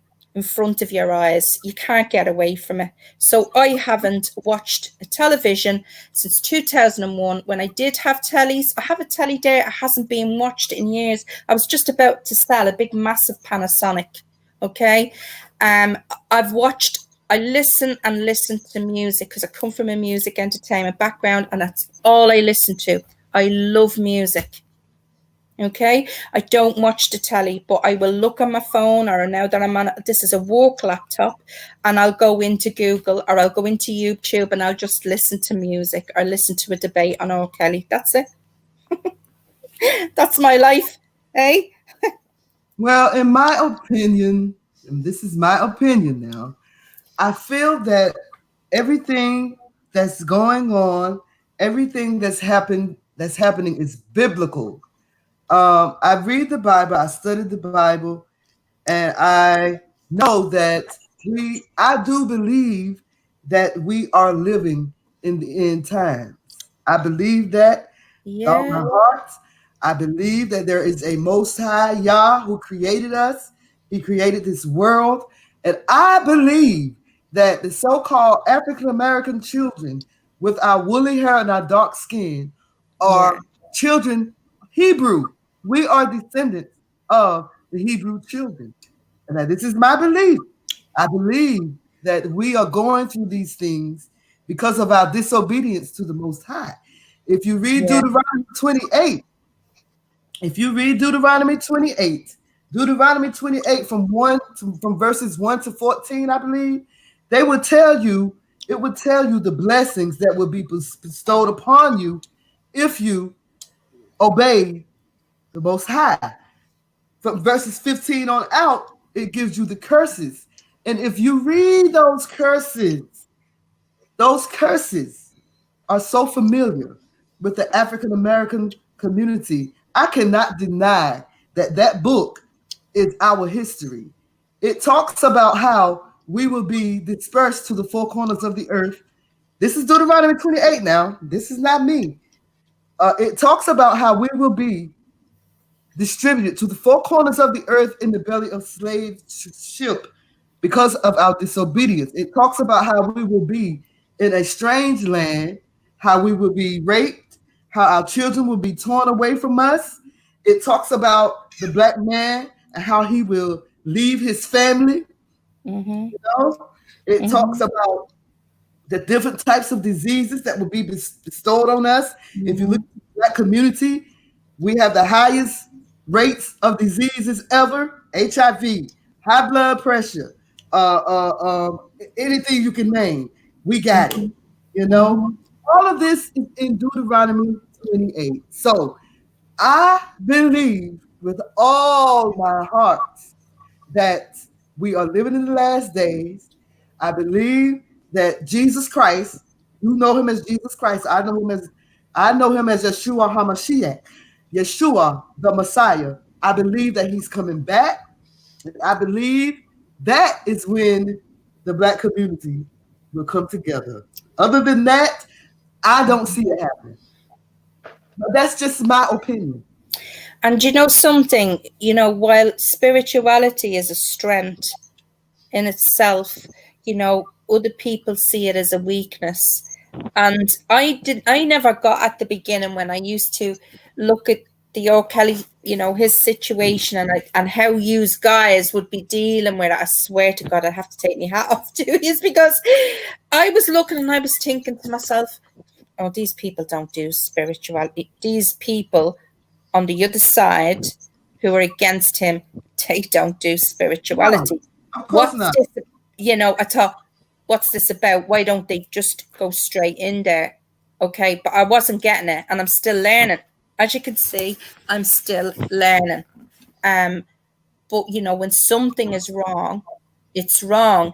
And when it violates another person's spirit and it goes against your own values and beliefs of what you and I were brought up to believe. And you see, I would strongly make one suggestion, and I hope you don't mind me saying this, although it's about colour, and especially for you, when you decide to come together to make the change, try not to make it just about the color, if that makes sense. I don't know. I can't speak for anybody else, but that's very hard for me. Yeah. I can't speak for anybody else, but it's very hard for me considering my ancestry and where I'm from, how they treat us, how they look at us. I don't hate. I don't hate, but it's kind of hard for me to accept. I don't know if accept is the word. It's hard for me. I can't speak for anyone else on the panel, but it's very hard for me. Knowing what I know, and it's all about repenting. Repent. It's all about repenting. People do these things to us. They apologize. I'm sorry I did this, I did that, but they don't repent. There's a difference. Yeah. There has to be there has to be justice. If we can get justice, we can get police officers to go to jail. Why does there have to be an investigation into these 4 police officers? They have the video. They show he was not resisting arrest, and they show what he did. Now, if a black person shoots and kills somebody, they don't investigate anything. They charge them. But you go all out of your way to do all of these investigations to decide if you're going to even charge them. That's ludicrous. That's that good old boy system. That's how they did it. That's how they did it in the Ahmaud Arbery case. Look at the McMichaels. When they investigate, they try to find a reason to justify them murdering. Yeah, McMichaels walked around for 2 months. The McMichaels walked around for 2.5 months before they were arrested for murdering Ahmaud Arbery. That's that good old boy system. And if it had not been for that video that their friend turned in, that he thought that was going to help them, if it had not been for that video, they probably would still be walking around. Remember, the DA said it was justifiable. Yeah. You see, it almost feels like you guys, you are over there, and you have got great intelligence. Do you know that? You really we are the salt of the earth. We are the salt of the earth. I'm sorry. I know. Listen, do you know what I ordered for my tea last night? Curry goat and rice, cabbage, and dumplings. Okay, and I had it delivered to me door because I wasn't up for cooking. And I swear to God, I gave it an awful debt. I love it.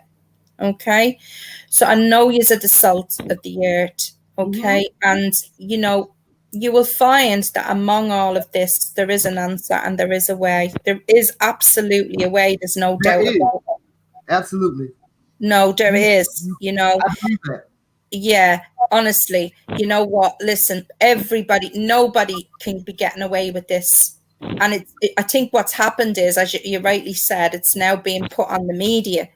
It's probably gone on for obviously a long time, and people weren't either paying attention, caught up in their own world, whatever the reason is, and there you have it now. It's so extreme. It's so extreme. And all you are asking for is to be heard, and for to be equal. Okay. Now I might see that and say, well, what's the problem there? But someone else and other people clearly have a problem in adjusting it, because this is what's happening in front of our eyes. And these were very angry officers. They should have never been in the position. And you know what I think? And honestly, I think this is a bit more than angry officers. Does that make sense? I get the feeling there's something is going on behind the scenes now. That's hatred. It's what? Sorry? Hatred. Yeah. There is, but there is something. It's like, how can I put it? Maybe there's a name for it, or there's a word for it or something. But it's it's a racist acting. Do you get what I mean? Mm-hmm. You know, it's a bit like, you know, when Kim Fox came out, is that her name? And she done Yes. this speech, you know. Did you say Kim Fox from Chicago? What's her name? Is it King Fox? Yeah, is that her name? Yes, yes. Yeah. She come out and gave that speech about R. Kelly, and it's like, here, an SOS around the world. Do you get what I mean? What's this about? Like, you know, everything is so surreal. And okay, people will say across, you know, the Americans are a bit extreme, aren't they, in how they do some things. But Jesus Christ, like, you would never, ever you'd never expect that like that. You'd be like, what? But, you know, we find out it was a Me Too movement, you know, that was behind it, or whatever the reason. Do you think I even care? It's the fact that it's the action I've seen. And now it's coming to light more and more and more, which I knew from day one. I knew the minute I seen it that this man was not guilty. He's not this person that they have described. And I don't care who says what. I just, and it's not because I refuse to believe it. It's a knowing. It's a knowing that this man is not the picture that they have painted. Okay. And so you've got this. So we start to learn what the driving force is behind of all this stuff, and we only learn more and more. And education and knowledge is amazing when we know and we have more of it. But it's how and what we do with that. And like as your friend said, you know, the best way ever to challenge something like this is to go with it. Okay, go with it, and go with it the right way, in the language that they only understand. Yeah, and I really appreciate everybody being here on this panel today. And like I said, the only thing we want, me as a black woman living in the United States, is I want us to be treated fair and equally. And that has not happened. These people they traumatized my life by slavery. Okay, they caused division because light-skinned people had the better jobs. Yeah. So they, you know, it's just so much that has come from what they have did to our race of people, that, you know, I can't expect, I'm not expecting everybody to get on this bandwagon with me, because you got some people that's going to say, just leave it alone, or you know. So, like I said, I'm going to ask the higher power what I should do. Everybody wants peace in their life, Darlene, and I understand that, right? Okay. And sometimes there can be consequences when people try to raise awareness or for a good cause. Okay. But in my eyes, okay, I don't know what this is about, only a conversation that we're all here together discussing. Okay. I am passionate about human rights, and I'm more passionate about them after seeing what R. Kelly went through and on a public display like that. And I'm very, very surprised, because I'm more into, you know, being on a woman's side more than a man. Okay. And so it's become apparent as the time has gone by exactly what's gone on here. Okay. And George, Lord rest his soul, is another subject. Okay. In this type of you know, this type of I can't really put it into words, but I think these officers seem to be picking out their frustrations, their beliefs, everything out on news, you know, and the people that are being affected by it. It's all I can say. And where is it all going? Where is it going to be? You know, I want to. Can I read something here to you? A friend of mine sent me this a while back, and it's called Integrity Ireland. Okay, Citizens for Justice, Transparency, and Accountability. And they, what it is it's an organisation in Ireland that's took off, and it's about actually taking those injustice to justice. Okay, so it's about, whatever, like for instance, you go into the police station, you're being treated wrongly, or beaten up, or whatever it is. This is an organization that actually turns around and has these people up for the injustices. Okay, so it's called Integrity Ireland. I can send you the link, Darlene. Okay, send me and that link. Yeah, and it's just to get ideas from. Because we don't have anybody that's standing up anymore. We don't have any actual civil rights leaders in place anymore. Yeah. That's why I said it's gonna have to be us little people that's gonna have to come together. Yes. And we're gonna have to do this. Exactly. And so I'm just hoping, like I said, when I get my answer, that I can get people that's willing to come on board. And I'm going to tell you, none of this stuff that I have done, I did not ask for this stuff. Even when I got involved with the R. Kelly situation and stuff, I was not looking to become this advocate or this voice or this person filing lawsuits. I just wanted him to be treated fairly. That was all. Treated fairly. And with me knowing him personally, I knew it was half BS. Yeah. I knew it was part of the Illuminati, part of him wanting his masters. Then you're black.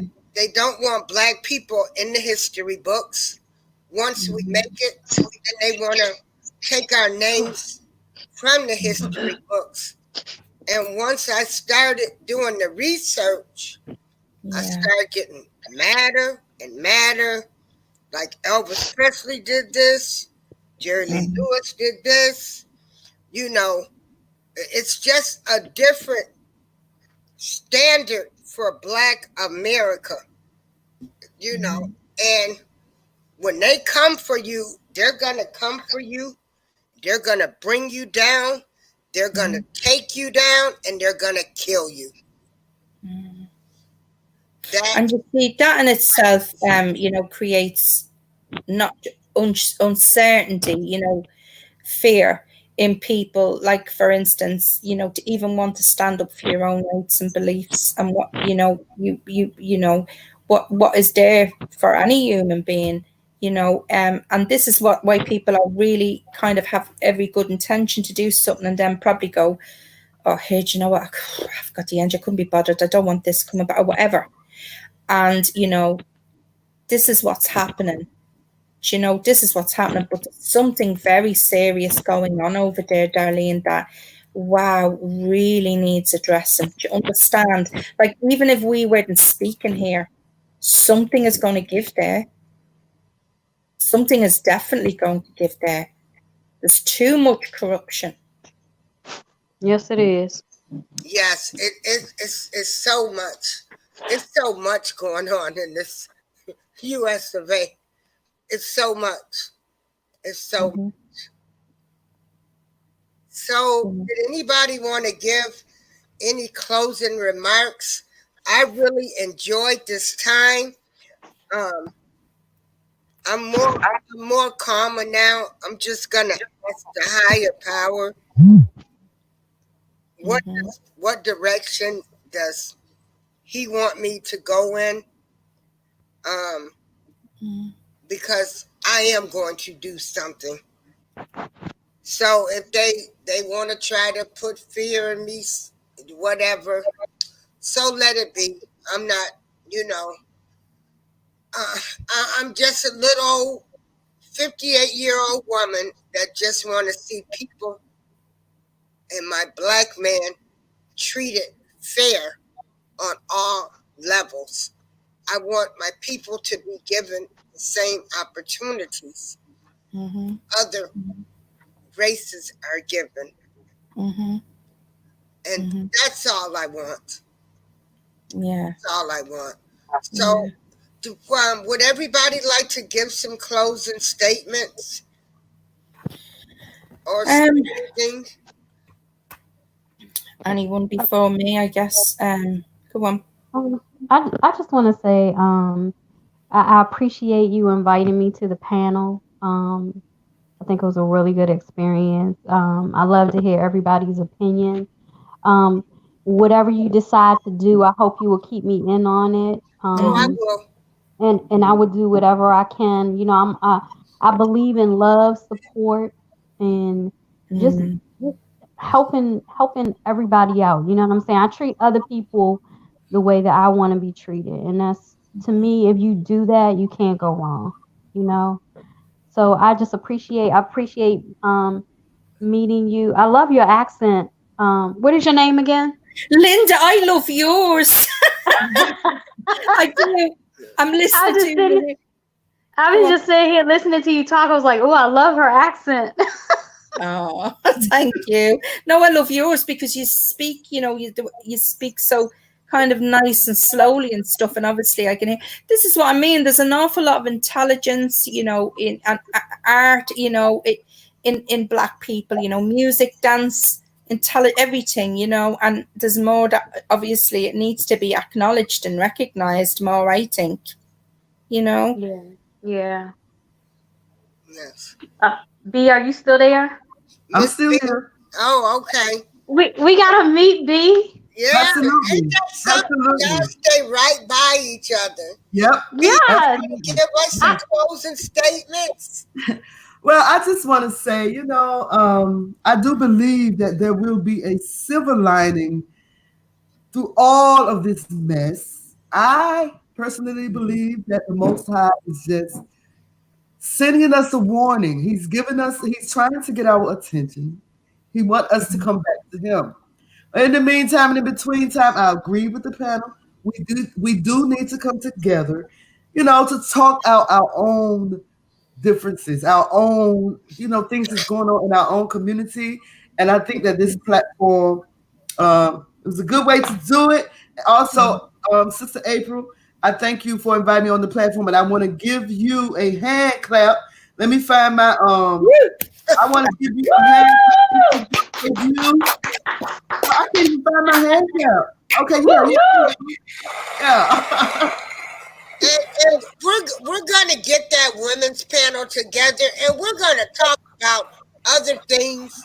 We're gonna talk about just us women, just women things. Yeah. Talk about menopause, relationships. We're gonna talk about a lot of more other things too. Absolutely. And we're gonna try to empower and uplift everybody. Just to know, everybody. I love everybody too. Don't get me wrong, and but I also have to learn that everybody isn't they weren't brought up on the values that I was brought up on.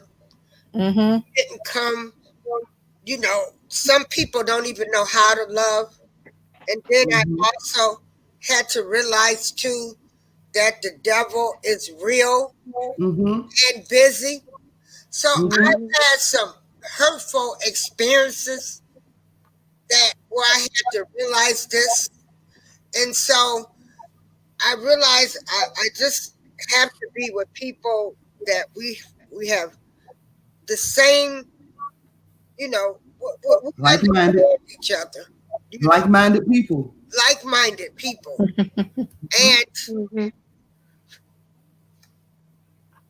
I was so glad that they were rioting or protesting But when they were trying to open this country up, and you had people protesting, going to the governor's mansions and stuff, those people had guns and everything. No police, nobody was called in. But they have the protest.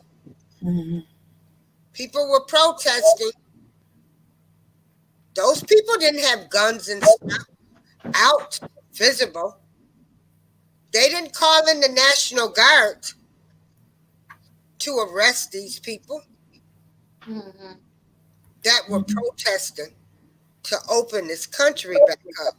So here again, we've got the black people that are protesting with no open guns or anything. You know, it turns into a riot.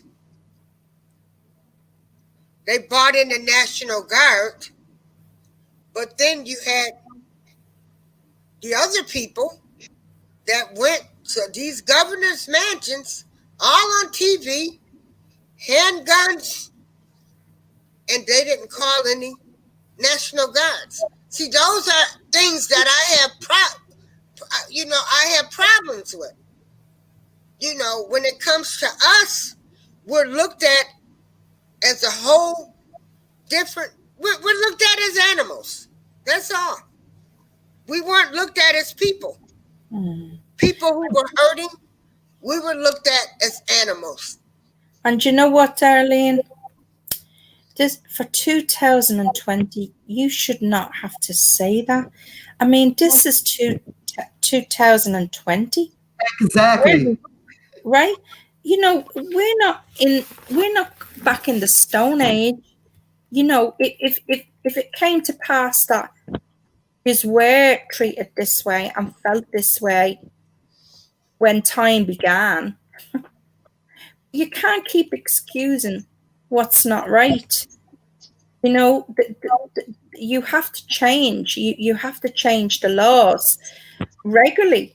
You know, you have to change. You know, you have to go with people, human rights. You've got to.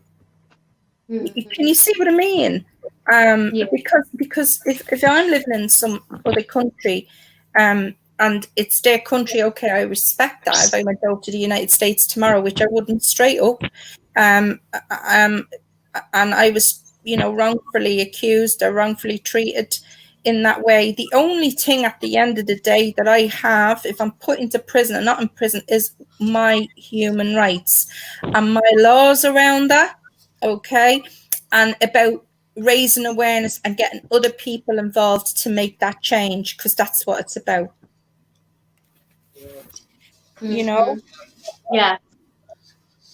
I agree. You know, so I want to say, Darlene, thanks a million for having me I have here. somebody in here that has made a statement.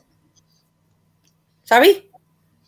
I just posted a statement that somebody just posted. Oh, he said the same officer stopped me last year, gave me a fine when I started making questions. When he started asking questions, he was arrested. So, JB, you are from Minneapolis. I think he's saying the same cop that had his knee on George Floyd's neck arrested him last year and gave him a fine. And when he started asking questions, the cop was arrested. Wow. That's interesting. The same cop. Like I said, most of the cops that has a history of doing this, they have a plethora of complaints filed against them of abuse by civilians. This is why I think that there's something going on behind the scenes. And what I mean by that is it's almost like, you know, a committee. There is officers in where this happens, but it's probably everywhere. It's probably a little organized something, okay? The Ku Klux Klan, that's what it is. Is that what it is? Well, I'm sorry, I couldn't remember the word or whatever. Yeah, I remember reading up about them. They hate black people. Yeah, and I think that's what it is, And I mean, if the government want to do anything, they need to just start, investigating an internal examination or something, send the people in. But then that's not even enough, is it? It's not enough. It's almost like a vote has to be took and something took to them. Yeah. He said he was in the wrong neighborhood at the wrong time, and the cop assumed the worst of him. That's what I'm talking about. See, we can't go into their neighborhoods. They can come into our neighborhoods anytime they want, but we cannot go into their neighborhoods without someone calling a cop. Yeah. He said he was in the wrong neighborhood at the wrong time, and apparently somebody saw him and called the police. It's like what they do. It's like this. They love this country that they stole from somebody else. And this man, this police officer, just happened to be at that location, or just happened to be called out at that time when he has probably an arm's leg long of doing this. Exactly. Yeah. Exactly. Exactly. He and thousands of others like him. When you hear of a police officer especially a police officer that is involved in a racial incident like this, he usually has complaints against him. Oh, this was intentional. What they did to this man was intentional. Lord rest his soul. I mean, the thing is, right, that any human being, if they were using force on another human being, okay, because this skill that they used, they were taught in the police many, many years ago. And even someone said it on the telly, it's something that is used, but it's not used as much now. But it was only for, the force that he used and for the length of time he used that was totally unjustified. But also because of the charge, or because of whatever it was about, it wasn't even necessary. Do you know what I mean? And this is it. It was absolutely deliberate. Yeah. They didn't just, we get a call on our radio and we go into this shop and we want to, and there's a bit of a disturbance here. Can you go around to such a street or whatever in such a shop or to such a, no. What? To kill a man like that, murder him in daylight? Right. Okay. So think about the mind of the person that was going out to that job. That was already in there to do it. Exactly. You can see it on his face. You can see it on his face. Yeah. He was like, I did it. I got my nigga for the day. I did it. You can see it all on his face. Right. No remorse. He was enjoying it. Yeah. Yeah. And that image, man, I tell you, I could barely sleep. That image, you're looking at him and it's like you're looking at the devil. Yep. And then you look at this man, he's got his knee on the ground. He's looking like, I don't give a damn. I just killed the nigga. Their hatred, they have hid behind the law with their hatred. So he is under the impression by using force like that he has every right to. Listen, which is not true, but this is in his mindset. Okay. So because where there's no compassion, there's no love. And so if you hold someone down and use that much force, but not just one person, a load of people holding his feet and someone else putting that on his head and his shoulder and whatever, right? Okay. That's intentional. To hear somebody scream and say, no, please, or I can't breathe, and not stop, you've got to ask what the purpose was about in the first place.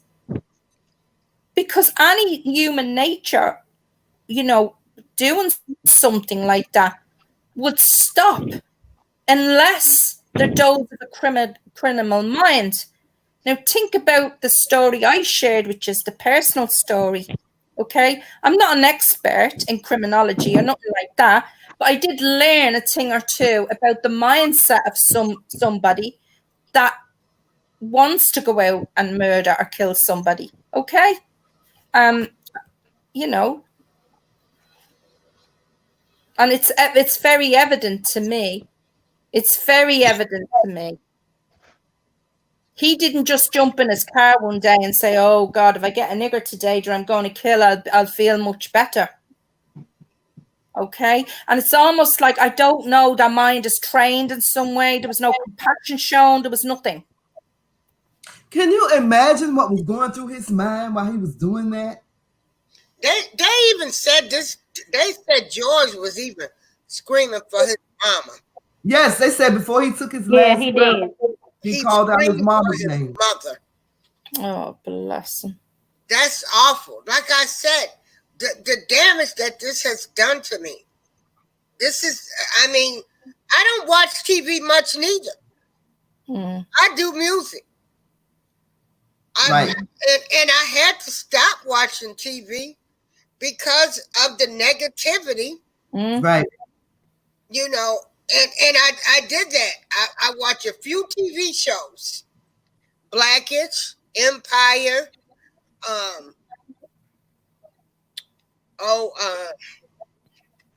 this doctor show, The Good Doctor, and then they're removing the one, oh goodness. But anyway, I watched like about 5 TV programs, and of course my soap opera, General Hospital. But other than that, I didn't start watching the news again till the coronavirus came out, because I wanted to be kept up to date on what was going on, and then still found there was so many different versions of what the people were saying, the doctors and everybody. So I stopped watching that, and I just said, whatever happens, it happens. But no, because the media is not going to control my mind. That's why I won't watch television. They put in place.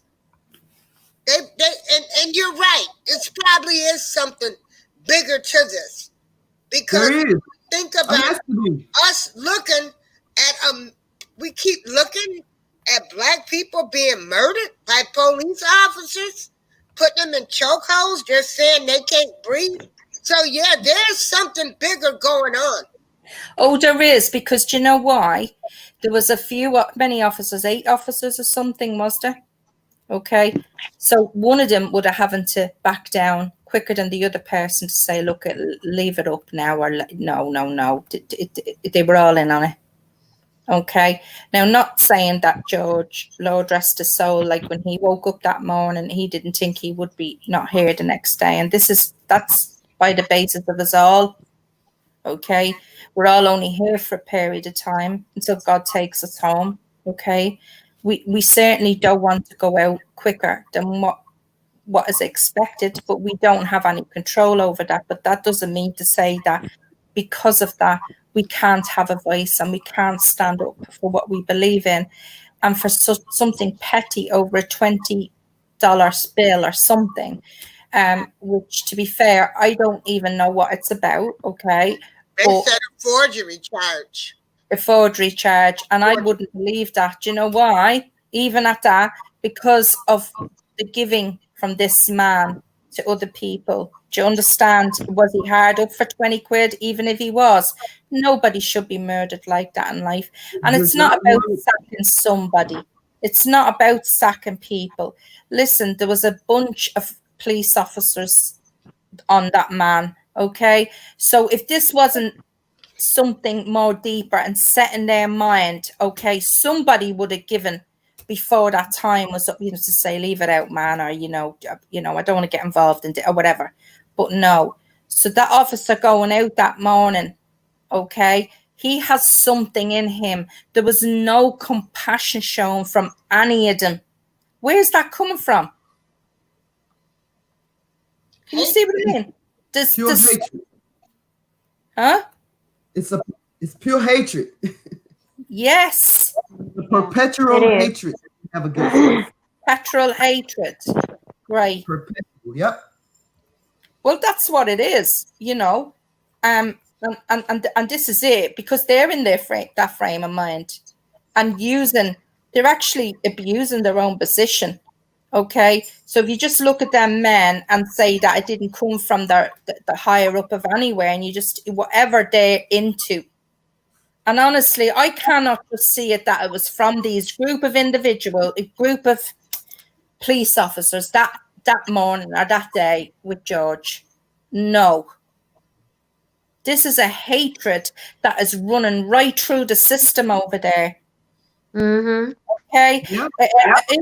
It is because I've seen it now. Oh, Kelly, I'm like, well, wait, now hold on. He's an R&B. And then obviously, and then there was the Bill Cosby, which I didn't really, I'll be honest, I hold my hands up. I didn't really know anything about that. I just remember looking and thinking, but you know how far-fetched it is now? It's almost like that they've got these groups of women that they can go to use to take certain people down and celebrities and stuff. That's what it looks like. Because I'm looking at what it is. That's what it is. And I'm looking and I'm going like, well, I mean, not that this is any, but by just saying this, but I've been a counsellor 19 years.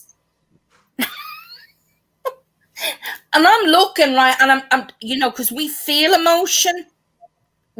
We look that a little bit deeper, don't we? Mm-hmm. And I'm looking, and I'm like, this isn't real. Honestly. Yeah. And it like a fairy tale. And one day we will wake up. Well, this is how I looked at that. We're showing it on TV. Like, I cannot believe I'm watching this again. Like, and then that picture, it's like, this can't be happening. I can't believe this. Like, oh my God, like, what is really going on? It's I don't know. Listen, why would a judge, I mean, I know I'm kind of jumping on, but a judge, if many bail options were put to applications, oh man, oh stop. I mean, it's almost, see, this is what I'm saying to you. It is like a supremacy where we can't be touched. It's called white supremacy. Yes. And I know it is. That's exactly what it is. And you see, the way I see it, right, is they truly believe that what they do and they can do what they want. Well, I'm sorry to say, but if it was in Ireland, it would be death. Now, listen, there's corruption everywhere. Okay, so I don't want to be painting any. Listen, we have our own issues, and the UK, nothing like that. Nothing like that. Yeah. I got some more. Do you understand? And if we've got laws in place to say that we can't be treated like that as a human being, and if so, well then, yeah, okay. I mean, taking a doctor or a university or somebody from, to court or whatever to be held accountable. But that can happen. You see, didn't this one Donnelly, didn't she stop President Reagan, or not President, what's his name, Bush? It's something to do with immigrants. Yeah. Right, okay. Yeah. She put a stop to that. Now, she felt it within her right to do that. Okay, so what gives yous not the right to do what yous want to do because of the colour of yous skin, because of how yous feel and how yous have been treated? But I'm a white person, and I would look at Donnelly and think, well, actually, I don't agree with your take. And I'd like to know why exactly. What is it? I'd be pushing. I'd be saying there are a handful of white people that think like you, but for the most part, they all hate us. Fair enough. And do you know what? I'm not saying I know, and I'm not saying, listen, I've had my judgments and stuff a bit, over the years. Don't get me wrong, but God opened my mind. I'd no choice to. but to sit up and pay attention to myself, okay, because it was killing me, right? And so, you know, there is people out there, and it's just about time, and it's about education, and it's about, you know, being patient, you know. I've been attacked over R. Kelly on my Facebook, like, you know, I've had people come in and inbox me, like, and I'm like, don't send me that attachment, and I'm like, fuck off then, and get off me Facebook. This is what I'm saying to myself, I right? don't know. What is it with people and Facebook? What is it with people and Facebook? Yeah. I don't get it. Yeah, they're internet Facebook bullies. That's all they is. They have fake accounts and they go around bullying people. Yeah. Yeah. And I wanted to come out one day and say, this is a public announcement. Respect other people's opinions or views. Exactly. My BFF, she's not for R. Kelly. We're still friends. Yes, exactly. She doesn't say anything. She knows my take on it. She knows, and she'll say, I know he was good to Miss April. I know y'all had a relationship, but she believed everything that was on the Lifetime documentary. So it is what it is. But I'm going to end this because I've got a ride coming that's going to take me to the store. And so people can, hold on. They can give, finish giving closing statements.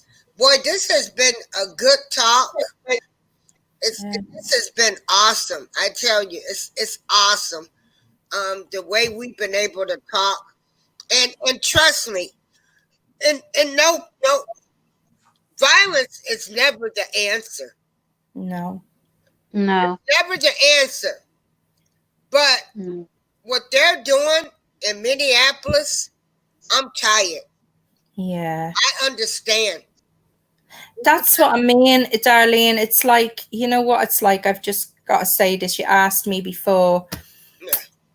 Even when I see it on YouTube and all, I see the bloggers and I see you guys, and it's almost like you have nowhere to vent or generate your emotions. I mean, you do. I mean, you do it pretty well. You are very expressive. I love you the way you do all of that. It's absolutely brilliant. But then there's nothing else after that. Does that make sense? And you've got to ask yourself why people have to go to the lengths that they go to, when really there's a government office there. There's many government offices, and these people are in these positions to listen to this stuff and to do something about it. Okay, you're never going to have everything addressed, you know, what you want to change, but the main points need to be raised. I swear to God, like, it can't go on. It can't go on. You know, if it's America, fine, fair enough. We'll let them pay for a fucking boat ticket and, you know, a year's, you know, setting up is our own accommodation in another country. Tell them you don't want to live there anymore. You know, tell them it's not livable. It's not of human condition and livable to live there in the country. Yeah, and it's making you sick, and that you'd like to be shipped out to your family of origin. Send me home. Tell you, and you know what? You know, and these things, those are legitimate issues. I mean, you know, this is probably how people are feeling. So those will be nice words to write up in a lawsuit. Just say, I don't want to be in this country anymore. Have I got a right to leave, please? Can I just hand back my USA passport and gain, you know, whatever? So you'd like to be shipped over here, or to I know it's easier said than done, but you know what I mean? Like, don't let people think that you're obliged to be living there when you know, come on, you know. Okay, well, I'm going to end this because I've got a ride coming. Me too. I've got to have a bath. I'm so glad that you joined us today. I'm delighted. Listen, thanks a million, guys, and for the education as well, because I really am learning. Yeah, I am probably I'm behind on some things. I don't get it. And maybe it's meant to be that way. I'm delighted, Darlene. Thanks for having me. Is this private or is it on air, Darlene? Yeah, we're live on air, stop. through YouTube. Listen, you could have told me to. You could have told me. Jesus, you could have told me. I could have washed my hair. Look, I put a bit of lippy on. I'm going to have a bath. You look beautiful. You look beautiful. Thanks a million. You do too. And will we hook up again soon? Okay, we will. And so, yeah, we just want to get a women's panel going. And unfortunately, we've got to talk about these things and see how people feel. And then I'm going to pray to the higher power on what little old me can do. And because I am going to do something. And that's all I can say. I love everybody. Violence is really not the answer. But as long as you continue, this cycle keeps going day after day, month after month. People are tired. Yeah. And like I said, I had Martin Luther King, his thing up, what he felt, why he said people riot. And that is because of the nation's winter of delays, having these concurrences of violence and riots over and over again. Yeah. Social justice and progress. And you know what? If change is going to start, Darlene, it has to start from the beginning and from the bottom up, if that makes sense. So it's little steps at a time. So let's say, it's not about being pulled up on a street. It's about having, being respected as Black people. Do you understand? It's that kind of stuff. The very core values, respect, dignity. You're not asking to run for office. You're not asking for the president of the United States position. You're not asking for his money. You're not asking for his palace. You're not asking for X amount of women that he's been with behind his wife's back, and done all sorts too. We're not asking for anything like that. We're just asking for you to be respected, and that's me included, respected with dignity, and to not violate a person's human rights. Mm-hmm. Exactly. Excuse me, I have a 3:00 conference that I have to do online. Thank you, Andrew. Oh, fair play to you. I've calmed down a whole lot, and so we've got to think, and they will. People are just tired. So yes, they are. I'm just hoping. But you're doing a good thing. You're doing a good thing. So just keep me informed. I will. Okay. Okay. Thank you. Have a good day. Okay, you too. Okay. You too, lovely. Darlene, Okay. I'm going to go because I haven't even got my notes done and I need a bat and everything. I'm delighted, okay? I'll send you that attachment. Okay.